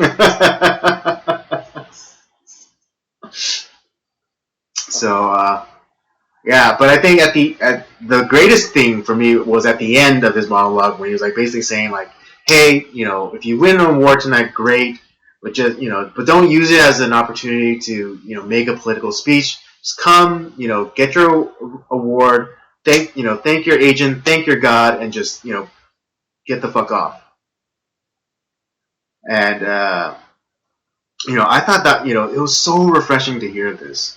Um, Uh, and I love that his opening monologue set the tone for the rest of the night. And yeah, it didn't stop many of the celebrities from giving political speeches, but it definitely took the piss out of them. It definitely took the punch out of what they had to say, because basically, Ricky Gervais said, if you come up here and you give a political speech, you're a douchebag, and everyone knows that you're a douchebag. So you're just gonna look more like a douchebag if you give a political speech after what I just said. Yeah. Well, you even said like there was one. I think you said if ISIS created a streaming service, you'd be calling your agent. Yeah. It's just and he's and Gervais is no conservative either. He's No, a it liberal. was so funny because people were accusing him of being like far alt right or like courting the alt right or No, whatever. not even like close. Yeah, I mean, Gervais is like your your typical liberal. Like you're like, I mean, I don't know if it's still fashionable to say, but a classical liberal. Like, Yeah. and he's an atheist to boot. But yeah, it was great to see. It just it's because I think that there's a lot of people in Hollywood that might have. There's people in Hollywood that definitely have that mindset, but they still want to be an actor, they still want to be a producer or whatever, and so they kind of just keep their mouth shut. Mm-hmm. So it is refreshing when one of those voices, and I think there's a lot of comedians that are starting to come out and it's like fuck these guys. It's like yeah, they're not conservative, but they're like this is horseshit. Like Mm-hmm. I don't believe in any of this, and they're having their what the liberals and Democrats and the left supposedly championed for so long, which was free speech and being allowed to do the things that they want to do. Yet now they're kind of this the puritanical like police that are Yeah, like they're the pearl clutchers now. Back it was like the right leaning Christians who were like the school marms, and saying like, oh, you can't you can't dance, you can't say those naughty words. But now it's the left. They're like, now it's like, no, it's like you can't do that, you can't say that, you can't say the naughty words. and so it's I think that this is yeah, Gervais is giving them the middle finger, and it's like you guys are all a bunch of hypocrites. You punched them in the face, and they deserved it. And I think it uh, for a lot of people, yeah, they're lashing out because it's true, and it's and yeah, he made them look stupid. Something that everyone knows, but it's kind of like when it's just like it's put out like to the 40 people that watch the Golden Globes, to the audience in general. It's like, god damn, like yeah, we all know this stuff is true, but it's kind of refreshing that it's being said on stage to these people.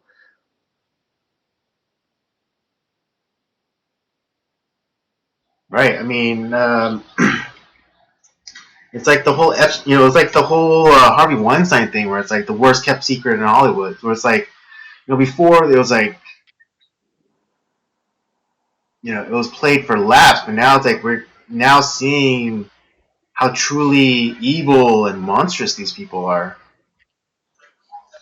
Yeah, and the thing is, like, and these guys come out and they talk about how, like, all men are evil scum that are trying to rape women. It's like, no, we're not. It's you people in Hollywood who are creating this environment. You fuck kids. You kind of have women give themselves up. If you don't have sex with this producer, you're not going to get a job. And that happens in Hollywood. That's normal Hollywood. Real life America, that's not happening. But because unfortunately, you have a young generation that all they care about is celebrity, and so they hear the stuff coming from celebrities, and they believe that it's, oh well, oh my God, this horrible society, all these terrible men, and it's my college campus, like, I mean, I'm gonna be raped, and it's like, no, that's not happening. No one's doing any of that. Right. Yeah, I mean, like the facade, the mask of the glamorous, Hollywood celebrity is definitely falling off now. We're now seeing these people, for what they truly are, pox and all, pockmarks and all. And I think, and I'm glad for it. I'm sincerely glad for it happening. Um, for so long, they've been, like Robert's been saying this whole time, it's like, they're, jokingly, of course, but it's like, oh, there are moral betters. And, that's how, I think, they got high off their own supply, essentially. They're, like, or in how South Park, they kind of describe these kind of uppity coastal elites as people who enjoy the smell of their own farts. Um, yeah, but yeah, that's who these people are. They love the smell of their own farts. They actually believe the bullshit that they're slinging about themselves. Um, so for now, just to see the mask like completely gone, or slidden off their face, to reveal the true, like, ugliness and ignorance, um, of these people, is just, is just something to behold. Yeah. Although a more cynical side of me does fear that this was a controlled burn. What do you mean by that? Oh, it's because they kind of saw which way the wind was blowing, and so they decided, it's like, to allow this to happen. So you think that, like, because obviously a lot of these award shows, like, the Oscars, the Golden Globes, all this stuff is, they have, like, zero audience, essentially. Yeah, yeah. So again, this is like one of the lowest viewed Golden Globes in the last, like, 10 years. So you're thinking, like, they have, Ricky Gervais be, because he's liked by a lot, quite even, by quite a lot of people, and it's like, be as edgy as you can and see what happens. Because obviously being controversial sells better than, just someone who kind of is kind of straight and narrow, right? So you think Right. that Exactly. Yes. kind Because I of, mean, they're not idiots. I'm sure they've seen the numbers for uh, Dave Chappelle's special and Bill Burr's special, and just because, and I mean, Bill Burr doesn't get as much credit as Dave Chappelle, Chappelle but his special was just as just as uh, good. just as good. Uh, but yeah, I think they're seeing how, like, yeah, again, they're seeing how the wind, they saw which direction the wind was blowing, and they're like, okay, let's just let's kind of let this happen, and let's just try this and see what happens. Or Yeah, they allowed it to happen, more or less. yeah, I could see that being a possibility too.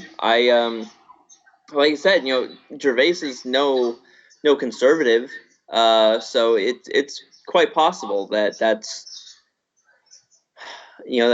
what they were doing. It's still great. I mean, I didn't watch the Golden Globes. I caught the aftermath, obviously, but and just because Gervais was edgy, like, doesn't mean I'm gonna watch another Golden Globes. But yeah, sure, I could see that being the case.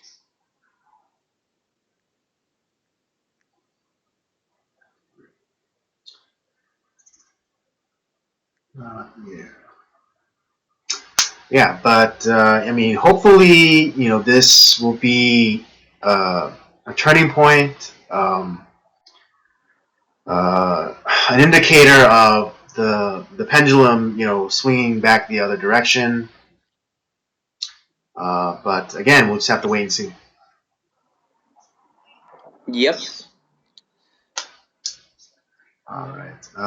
That's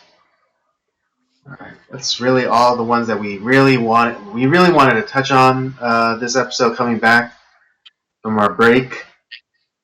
Yeah, I think that kind of catches us up on a lot of the big news topics.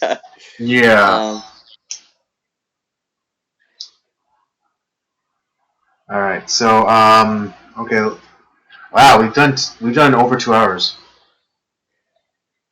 well, we've been gone for a few weeks, so Right. I Yeah. expected this is going to be a little bit longer than. Yeah. I knew tonight was gonna be. Even if we don't do a week, we go over 2 hours, or we do 2 hours. So Yeah. Well, it's not that. like the last couple weeks, like that we weren't on the air. I was like, and all this stuff news broke out. I was like, oh fuck, we're gonna have to talk about that. Oh geez, we're gonna be talking about that. We're gonna be talking. It's just like I was like, I kept a list of like, oh man, that's yep, we got to talk about that. Yep. Yeah, absolutely.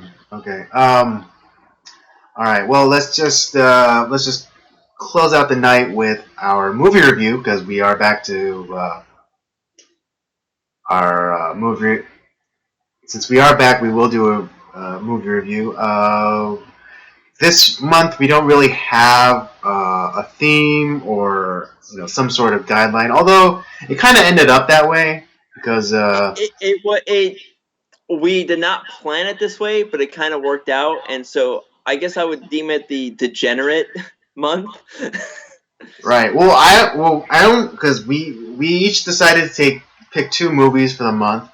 Um, and Robert gave his like first two first, and I noticed that there was like a pattern. So I was like, okay, I'll turn into the skid, and so I picked two similar movies, um, and it just kind of ended up being this month being the degenerate month. Yeah. Oh, it starts off like, yeah, it's not so bad, to like, holy shit. We decided that we were gonna go in order of least degenerate to most degenerate. Yeah. And so we're going to start off this month's movie review with Risky Business. Oh yeah, baby. A classic from the 1980s, starring Tom Cruise, very very young Tom. It's funny because Very young. It's but if you look at Tom Cruise now, he isn't much different. I wouldn't say that he's older. I would just say he's more mature, because he looks more or less the same, from his younger days. It's just he looks more mature. And again, I wouldn't call it old, but just more mature. Yeah, like he doesn't. He kind of has a little bit of what that Dick Clark disease, where like he doesn't really age. He Mm-hmm. kind of just has that same, kind of. Yeah. And I Again, don't like think I he. wouldn't. I don't I want to say. wouldn't I call don't it think he's had old. any I just like. call it mature. Yeah, I don't think he's had any like work done either. I think he's pretty. I think he's. I don't know if Scientology would let him do that. But yeah, I think he's actually he's a good looking guy. He's crazy as fuck, but man, I like Tom Cruise. There's something charming about Tom Cruise. I don't know. Yeah. I like him as an actor. Yeah. Again, yeah. Yeah. Tom Cruise, from his younger years to today, there isn't that much difference. And I wouldn't say that he's old. I call it mature. He's more mature. Yeah. Because old, when you think of old, you have a very specific, like, there's a specific connotation to that word old. Yeah. He isn't he isn't great. He isn't like super like emaciated and wrinkled. He just looks like No. his younger self, just more matured. Yeah. Exactly. Okay. All right, let me just give the synopsis for this movie, and then we'll get into the review. So, risky business. Ecstatic when his parents leave on vacation for a few days, high school senior Joel Goodson cuts loose with his best friend Miles. After an attempt at securing the services of a prostitute goes slightly awry, Joel hires gorgeous Lana for a night of delight. Stunned by the amount of Lana's bill, the next morning Joel grows frantic after he crashes his father's Porsche. In an effort to raise lots of money fast, a desperate Joel turns the house into a brothel. Oh boy. This is this is kind of like that prototypical like teen angst film where oh wait, train's going by. Did I say that The again? But I was saying this is the prototypical teen angst film in a lot of Right. ways. Yeah. Because Joel is kind of like, yeah, he's the kid that follows the rules. Yeah, he kind of has fun with his friends, which like, oh, he's the bad kid. But in reality, like he kind of follows the rules. He's responsible. Um, and it's kind of through the kind of the elbowing by his friends of like his, I forget his friend's name, but it's like kind of like Miles. you just gotta say what the fuck and just and do what kind of just have some fun, do something that's like not you. And that's where the whole kind of hijinks of the film starts. Right. I think like before, like the worst thing that Joel had done is that he didn't reset the radio back to the right settings for his dad. Right. There was that kind of following shot where you're kind of in the perspective of Joel and like getting a taste of like what he kind of goes through on a daily basis, and it's like, yeah, the worst thing he did was not reset the settings on the stereo back to how his father likes it. Right. And so, Anyway, and he's kind of like he's from a well-to-do family, like they're pretty well off, and mhm. his dad is from a, and he's kind of putting pressure on Joel to become be in an Ivy League school, but Joel is kind of an average guy. Like his grades aren't that great. I mean, they're good, but they're not Ivy League good. Right, they're not extraordinary. He is, like you said, very average. And I think in a lot of ways, Joel is, not really sure about his future, just like, anyone his age would be. It's like, we put a lot of pressure on kids, by 17 or 18 to like, oh, you got to have your whole life mapped out. Which is kind of ridiculous to be honest. But yeah, to me, Joel was kind of like, man, I could put myself in Joel's role. Like, I felt like, I could have been him as a character. It's very believable. Right, yeah, very very relatable character. Yeah, and it's like in typical teenage fashion, he takes advice from his friends. Even though his friends are, Idiots. from the same part of town, the same situation as he's in. He still thinks that they have to contain like some sort of wisdom, like his friend Miles, who tells him like sometimes you just got to say fuck it.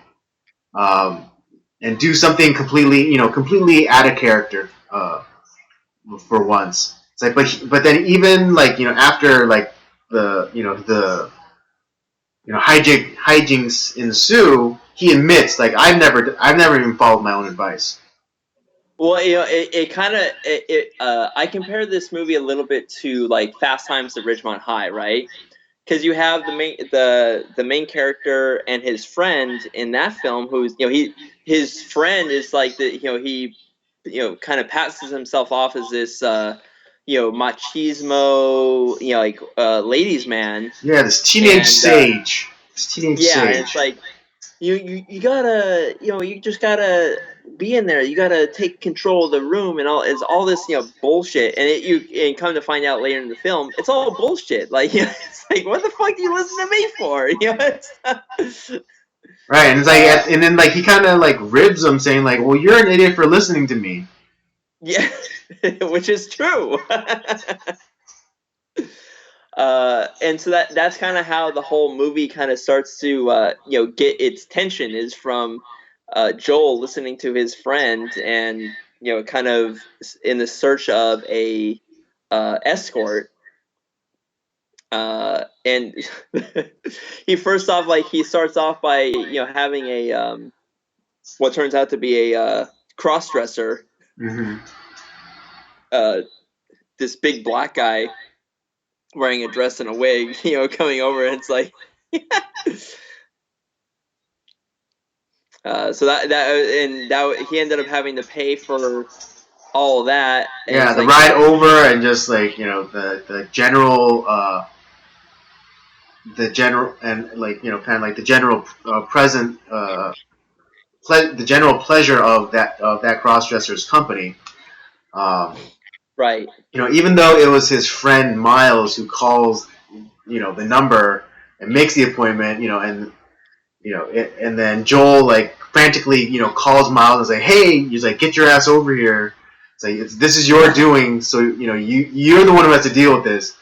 But Joel doesn't. I mean, Miles doesn't, and so Joel has to right, uh, take care of the situation. And it's through the compassion of this crossdresser that he is given the opportunity to meet Lana, the kind of the counterpoint to Joel in this movie.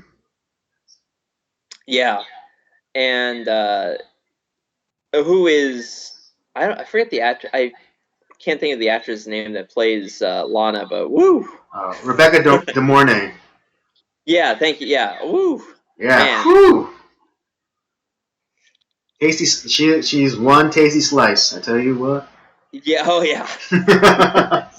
If I was a teen back in the early '80s, yeah, this would have been the film I would have wanted to watch.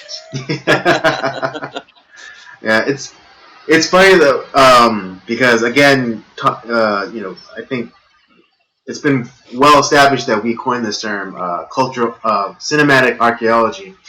Um, Risky Business was like the proto teenage angst sex comedy. Even though Yeah, it really. even though the comedy was very light and it definitely hinged more upon like the drama But it of was the funny at the same situations. time. What was that? But it was funny at the same time. Right. It wasn't an explicit comedy, but it did have humor. Right. Um, what was it? Yeah, There was actually they kind of did a remake of this movie in the early 2000s with The Girl Next Door. true. Yeah. Because again, kind of like I've seen Risky Business without actually seeing Risky Business. Yeah. Well, I think of Risky Business in this way as far as how a comedy goes. Like you look at it as like, let's say you're going through a situation in your life and it's like it is really stressful and you're like you're it sucks at the moment. But then when you go and you look back, maybe a couple months later or whatever, and it's like you laugh about it because it's like God, that was so stupid, and it was just hilarious how like how everything kind of like played out. that's kind of how Risky Business is. It's like looking back and telling a story from your youth of like, God, it sucked back then, but fuck, man, it was funny. It's like, and you laugh about it. That's what Risky Business is. Right, and and it worked out in the end for him because in the midst of all the chaos, his grade point average just takes a hit, and he's barred from participating in his extracurricular club. What was it? Was it the Future, Enterprisers? I believe it was. Yeah. And he thinks like his life is over. Like there's no way he can get into an Ivy League. There's no way Princeton, the school that his father went to, was going to accept him after this.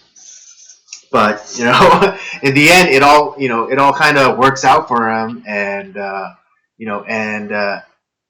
at the end, he's sitting across from Lana. There and almost in a kind of reminiscing kind of ways. Like, oh, I remember just like a few months ago how we met, and all these crazy things happened, but it all worked out for me.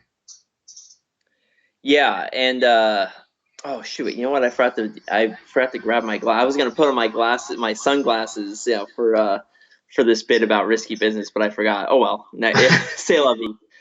Because every time he goes from Joel, nice kid, to now I'm Joel. He throws on like the sunglasses to kind of be like his the alternate persona that he the alter kind of ego created by being his alter ego. And there are two scenes to me that are kind of this iconic, the iconic scenes, the cinematic archaeology, if you will. Right. Obviously, you have the famous, his parents go out of town, and the first thing he does is, he's by himself in the house, puts the radio on full, the stereo on full volume, full bass, and just kind of cranks it up and slides through through the hallway in his underwear, and starts doing air guitar. So that scene's been parodied in so many different shows and movies since then. Mm-hmm. The other one that I think is that a lot of people might not remember is at the end when he's trying to, his parents are on their way home, and he's trying to he's been robbed essentially. Like all his furniture's been stolen by like Lana's pimp, or whatever he was, and he's having to he's all the money that he's made, he's having to use to pay this guy back so that he can get all the furniture back in the house. That was parodied in I don't remember, Fresh Prince of Bel-Air, when they were Will was trying to make money by having someone come in to film a music video, and they were going to make money for them using the house, and it ended up raining outside, so all the furniture and stuff got ruined, and all the stuff right. in the house, and they had to he had all the money that they made. They end up losing money by getting all the money back into all the stuff back in the house and getting it right. Getting it clean, getting replacement furniture. That's right. And was it what's her face? The youngest daughter. She ended up stealing the car, and the car got wrecked, and so it was. You're right. Yeah, so it was like, and as soon as I saw it, I was like, oh shit, that's right, this is in, they parodied this in Fresh Prince of Bel-Air, so it's all sorts of those are the two scenes to me that are kind of the most iconic, that have, as far as teen angst, shows or movies go, that's kind of, you see a lot of these, scenes or similar scenes to that.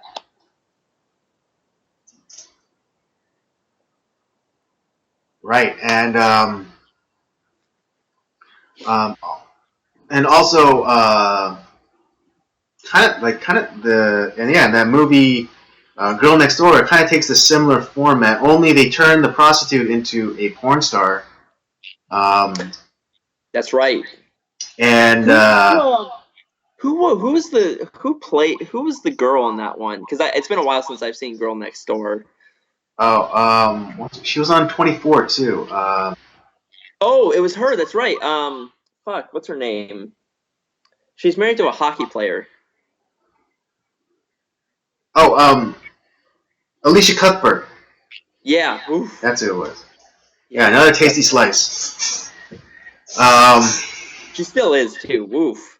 I haven't seen her recently, but yeah, back in the day, she was a tasty slice. I don't think in the same way as Rebecca De Mornay, but Yeah. just different. Not any not any bad or not any worse or any better, but just different. Yeah, because I remember because I kind of like through cinematic archaeology. I kind of seen Risky Business without actually seeing Risky Business, and and only catching little snippets here and there, like on back in the day on TV or what have you, and seeing only the kind of the edited for TV version. Yeah. Yeah. And then watching. Girl Next Door, I was like, oh my god, it's the same movie. It's just Girl Next Door is a little bit more purposeful with its comedy. Yeah. That's definitely true. Um, but yeah, this is like the same story. Like the character, I forget who the actor is in Girl Next Door, but he's exactly the same character as Tom Cruise's character Joel. Kind of he has bigger ambitions to go to well-to-do school, and he's in he's part of this club or after school activity where he's um, trying to build have funds to send this foreign kid who's like really smart to college in the States, and it all goes awry because the pimp turned now into porn director, you know, uh, kind of blackmails him into working for him, and so uh, you know, but actually seeing Whiskey Business again, the first time in a great long while, um, it's it really was it was pretty groundbreaking. Yeah. I look back and it's not a movie that to me that is it's it's not like, oh fuck man, this is really an 80s film, like it's the you but it actually is aged really well as a film, I Right. think. I mean, there's some things like some of the acting and like the car chase scene was a little bit. It was a little weak. Yeah. But that might have been more of a I don't know. Well, because the guy who wrote the movie also directed it, so maybe he didn't That's have right. as Yeah. much experience. I didn't look up his like IMDb or anything, but Yeah, I didn't look that up I didn't look too much into this, like the story of how the film got made. But yeah, it was but to me, I was like, it's a good story, and it's to me, it didn't feel like a movie from the 80s. it It still felt like, it still holds up to a point. yeah, and yeah, to me, like, I like Joel as a character. I think Tom Cruise played him, really well. Mm-hmm. His friends, were all assholes, but yeah, I have so many friends just like that, growing up. So Right. it's to me like I see a lot of myself in this movie, and it's great, man. No way. Oh, What? sorry. I just was looking at the cast, and then it appears Megan Mullally. I don't know if you're familiar with that actress. Yeah. She was her most famous part was on Will and Grace. The Yeah, I kind of remember. yeah. She was one of the call girls in this movie. No shit. Yeah. Oh, and now I have to go back and watch Risky Business to find, figure out who she was. Right? That's Yeah. hilarious. Um, but yeah, I think, and then also kind of like, if we're kind of, famous people that, that became famous like much later after, this, I think this might be also one of the earlier appearances of Joe Pantoliano. Yeah. Yeah, Yeah. who plays Guido the Yeah. Rebecca De Mornay's character's pimp. Yep. Yeah, Yeah. yeah, and And I also Miles, he's didn't he play in like Willow or some like he's been in a bunch of no, yeah, stuff yeah, too. Curtis Armstrong. He's his IMDb is replete with of supporting roles in classic '80s films. I think the most famous being Revenge of the Nerds. He was Booger. Yeah, that's right. God, I haven't seen that movie in forever either. Yeah. But also, there's a young Bronson Pinchot who later goes on in the '80s. Later goes on to play uh, cousin Balky in Perfect Strangers. Yes, okay, I knew I recognized him. Yeah, he plays Barry. He's like He the was friend his that one partner of in Joel's the friends that's in the Future Future Enterprisers. Enterprisers Club. Yeah, I was like, I knew that guy looked familiar. Right. Yeah. Yeah. No. As soon as I saw, I was like, "Oh, Balky." Yeah, it's surprisingly a pretty star-studded cast. Yeah. Yeah. I mean, like people who like eventually uh, become very famous, or just like famous in like just famous in different ways. Like Curtis Armstrong. I mean, he's not an A-lister, but he definitely has a space in a lot of people's hearts. Because of the roles that he played. In the '80s. Yeah. Oh yeah, he's great. Yeah, and I mean, yeah, and Joe Pantoliano. I mean, they're people who who are big fans of him. Just like from like the Bad Boys franchise or Matrix Yeah, or. he's kind of like Curtis Armstrong in a way. He's been in so many different things that it's Mhm. just kind of like, yeah, people like him because he's like, oh man, he's really good in like everything that he plays. Right. It's like, oh yeah, I remember that character, that guy from this character, from this movie and that movie, and so on, and so on and I so think he was forth. in Gone in 60 Seconds too, the Nicolas Cage version. Mm-hmm. So yeah, he's been in a bunch of stuff too. So it's kind of it's going back and seeing this is like, wow, there's so many people that like this is kind of like this movie was probably like their start or pretty early on in their career. Mm-hmm.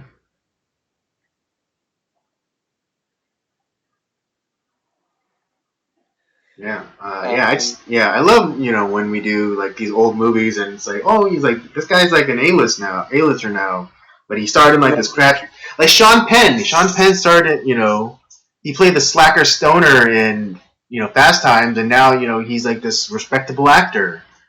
I still think Spicoli was his best role. What was that? I still think Spicoli was his best role. Yeah. All right. Yeah, it's hard. It's hard to argue. It's hard to argue. Argue that. But is there any like are there like any like characters or scenes that like you really like or that you really liked from the film that like stood out to you? um. Hmm.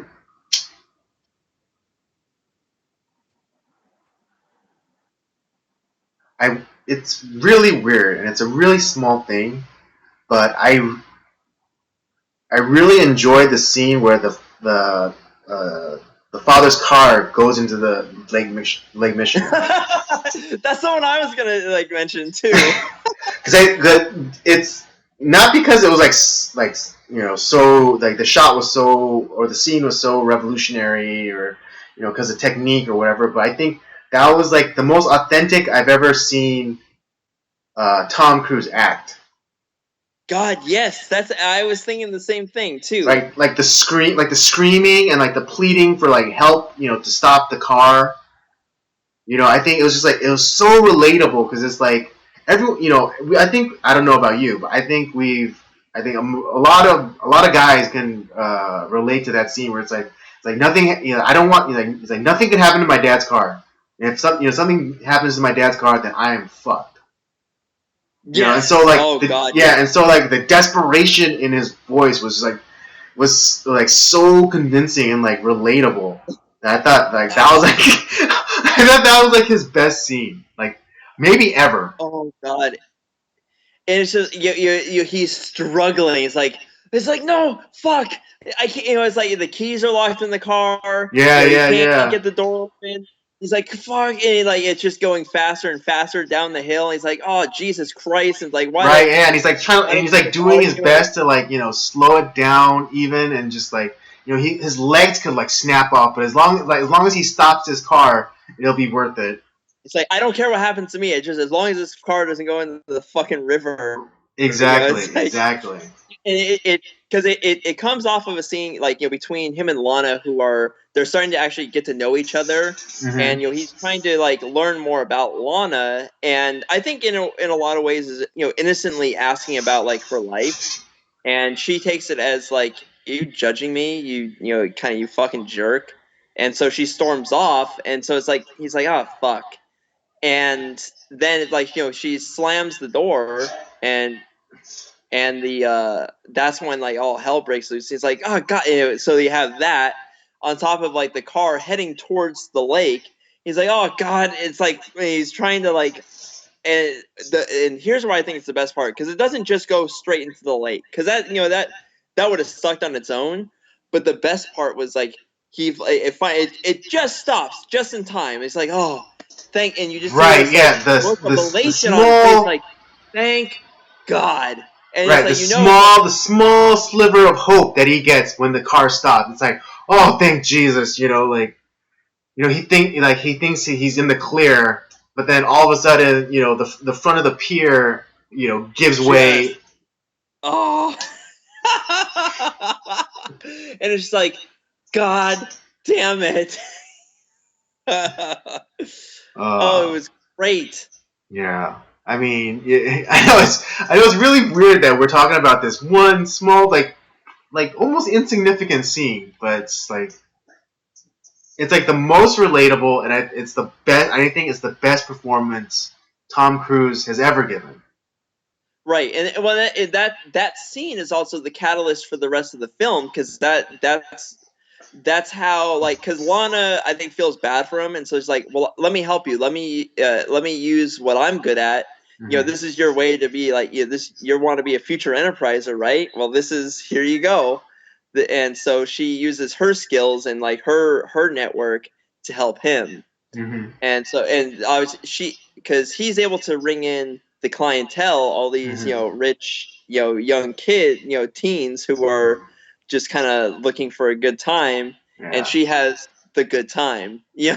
Right. Yeah. Essentially, Joel is offering what some hunters might call a canned hunt.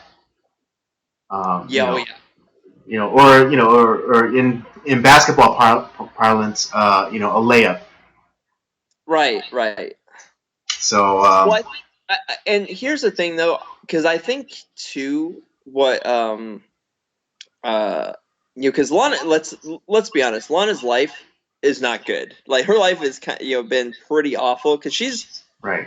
Well, like if we are agreeing to trust Lana, because I mean, yes, she is a prostitute, and so some unreliable narrator kind of syndrome. Right. But like, if the story is accurate of why she left home, then yeah, it's a pretty fucked up life. Yeah, well, I mean, I'm not even talking about that part of it. I'm talking about, like, because she's 18 at most, maybe 18, 19 at most, and she's a Probably. prostitute already. She's been at it for quite a while. It seems like. So Well, pretty on the presumably money. she left. I think she said that she left like around 16, Yeah. and So she's been doing it probably since 16, 17 years old. right. And if we're to understand that she and Joel are the same age, Yeah. So I'm if assuming she's like at 19 at most. right, yeah, and Joel's a senior in high school, which would put him either at the late end of 17 or at the early end of 18. Right. But you have there is kind of like a connection, like, because she's not just helping him out of because I think they actually do, obviously, like, Joel likes Lana, but I Mm-hmm. do think that there's a part of Lana that actually does like Joel, that she's Mm-hmm. not just using him, in a sense, because Joel actually does treat her pretty well, Right. and um, yeah, and so yeah, there is this kind of like camaraderie. First it's uneasy camaraderie, but like it does blossom into Right. something. Yeah. It's like an association of convenience to then like mutual respect to then I think the lovemaking scene on the train is like where they it's like when figuratively the most naked with each other, and and true intimacy is established in that scene. Right, and the other thing about those two characters is you have Joel, who, yeah, he's a young guy who's kind of being pushed in a direction for his life that I don't know if he necessarily wants to go, or like he's not really sure of himself. And Lana comes in and like kind of disrupts his life in a way, but also kind of gives him more of a not carefree attitude, but like he's more like willing to take chances. And whereas Lana comes from sheer chaos and pretty much a garbage life, Mm-hmm. and being with Joel gives her something like gives her focus and structure that she's Well, probably never had yeah. before. It's so funny how we're able to see these seemingly traditional values out of this very unconventional movie. But yes, Joel was very rigid, and he lacked the confidence to take risks. And Lana, came from chaos, and was very was with someone who's very mercurial, and and unstable, and coming together, they both gave each other something. Joel gave Lana stability, and Lana gave Joel confidence. Yeah. And so it's, I know it's really weird. Like, we're talking, we're talking about like these really, finding these, truths in this seemingly what is it? Unremarkable, teen sex comedy. Yeah, right. Yeah. It's kind of weird, but it's like, yeah, is the more I think about it, it's like, damn, like there actually is some, it's not just some random, like, cheap sex thrill comedy. It's There's actually some like really interesting uh, dynamics to the film. Right. Yeah, and we're not saying that the writer or the director had like our interpretation in mind for this movie, but we're just saying No, of that course. this is after watching it and ruminating on it a little bit. This is the kind these are the little bits that we see in it. Right, yeah. And and someone else could watch it and just think, oh my god, Rebecca De Mornay's tits are amazing. Which they are. Yeah, which they are. That's complete. That's a valid. That's a completely valid stance as well. Yeah. God, yikes! It was great.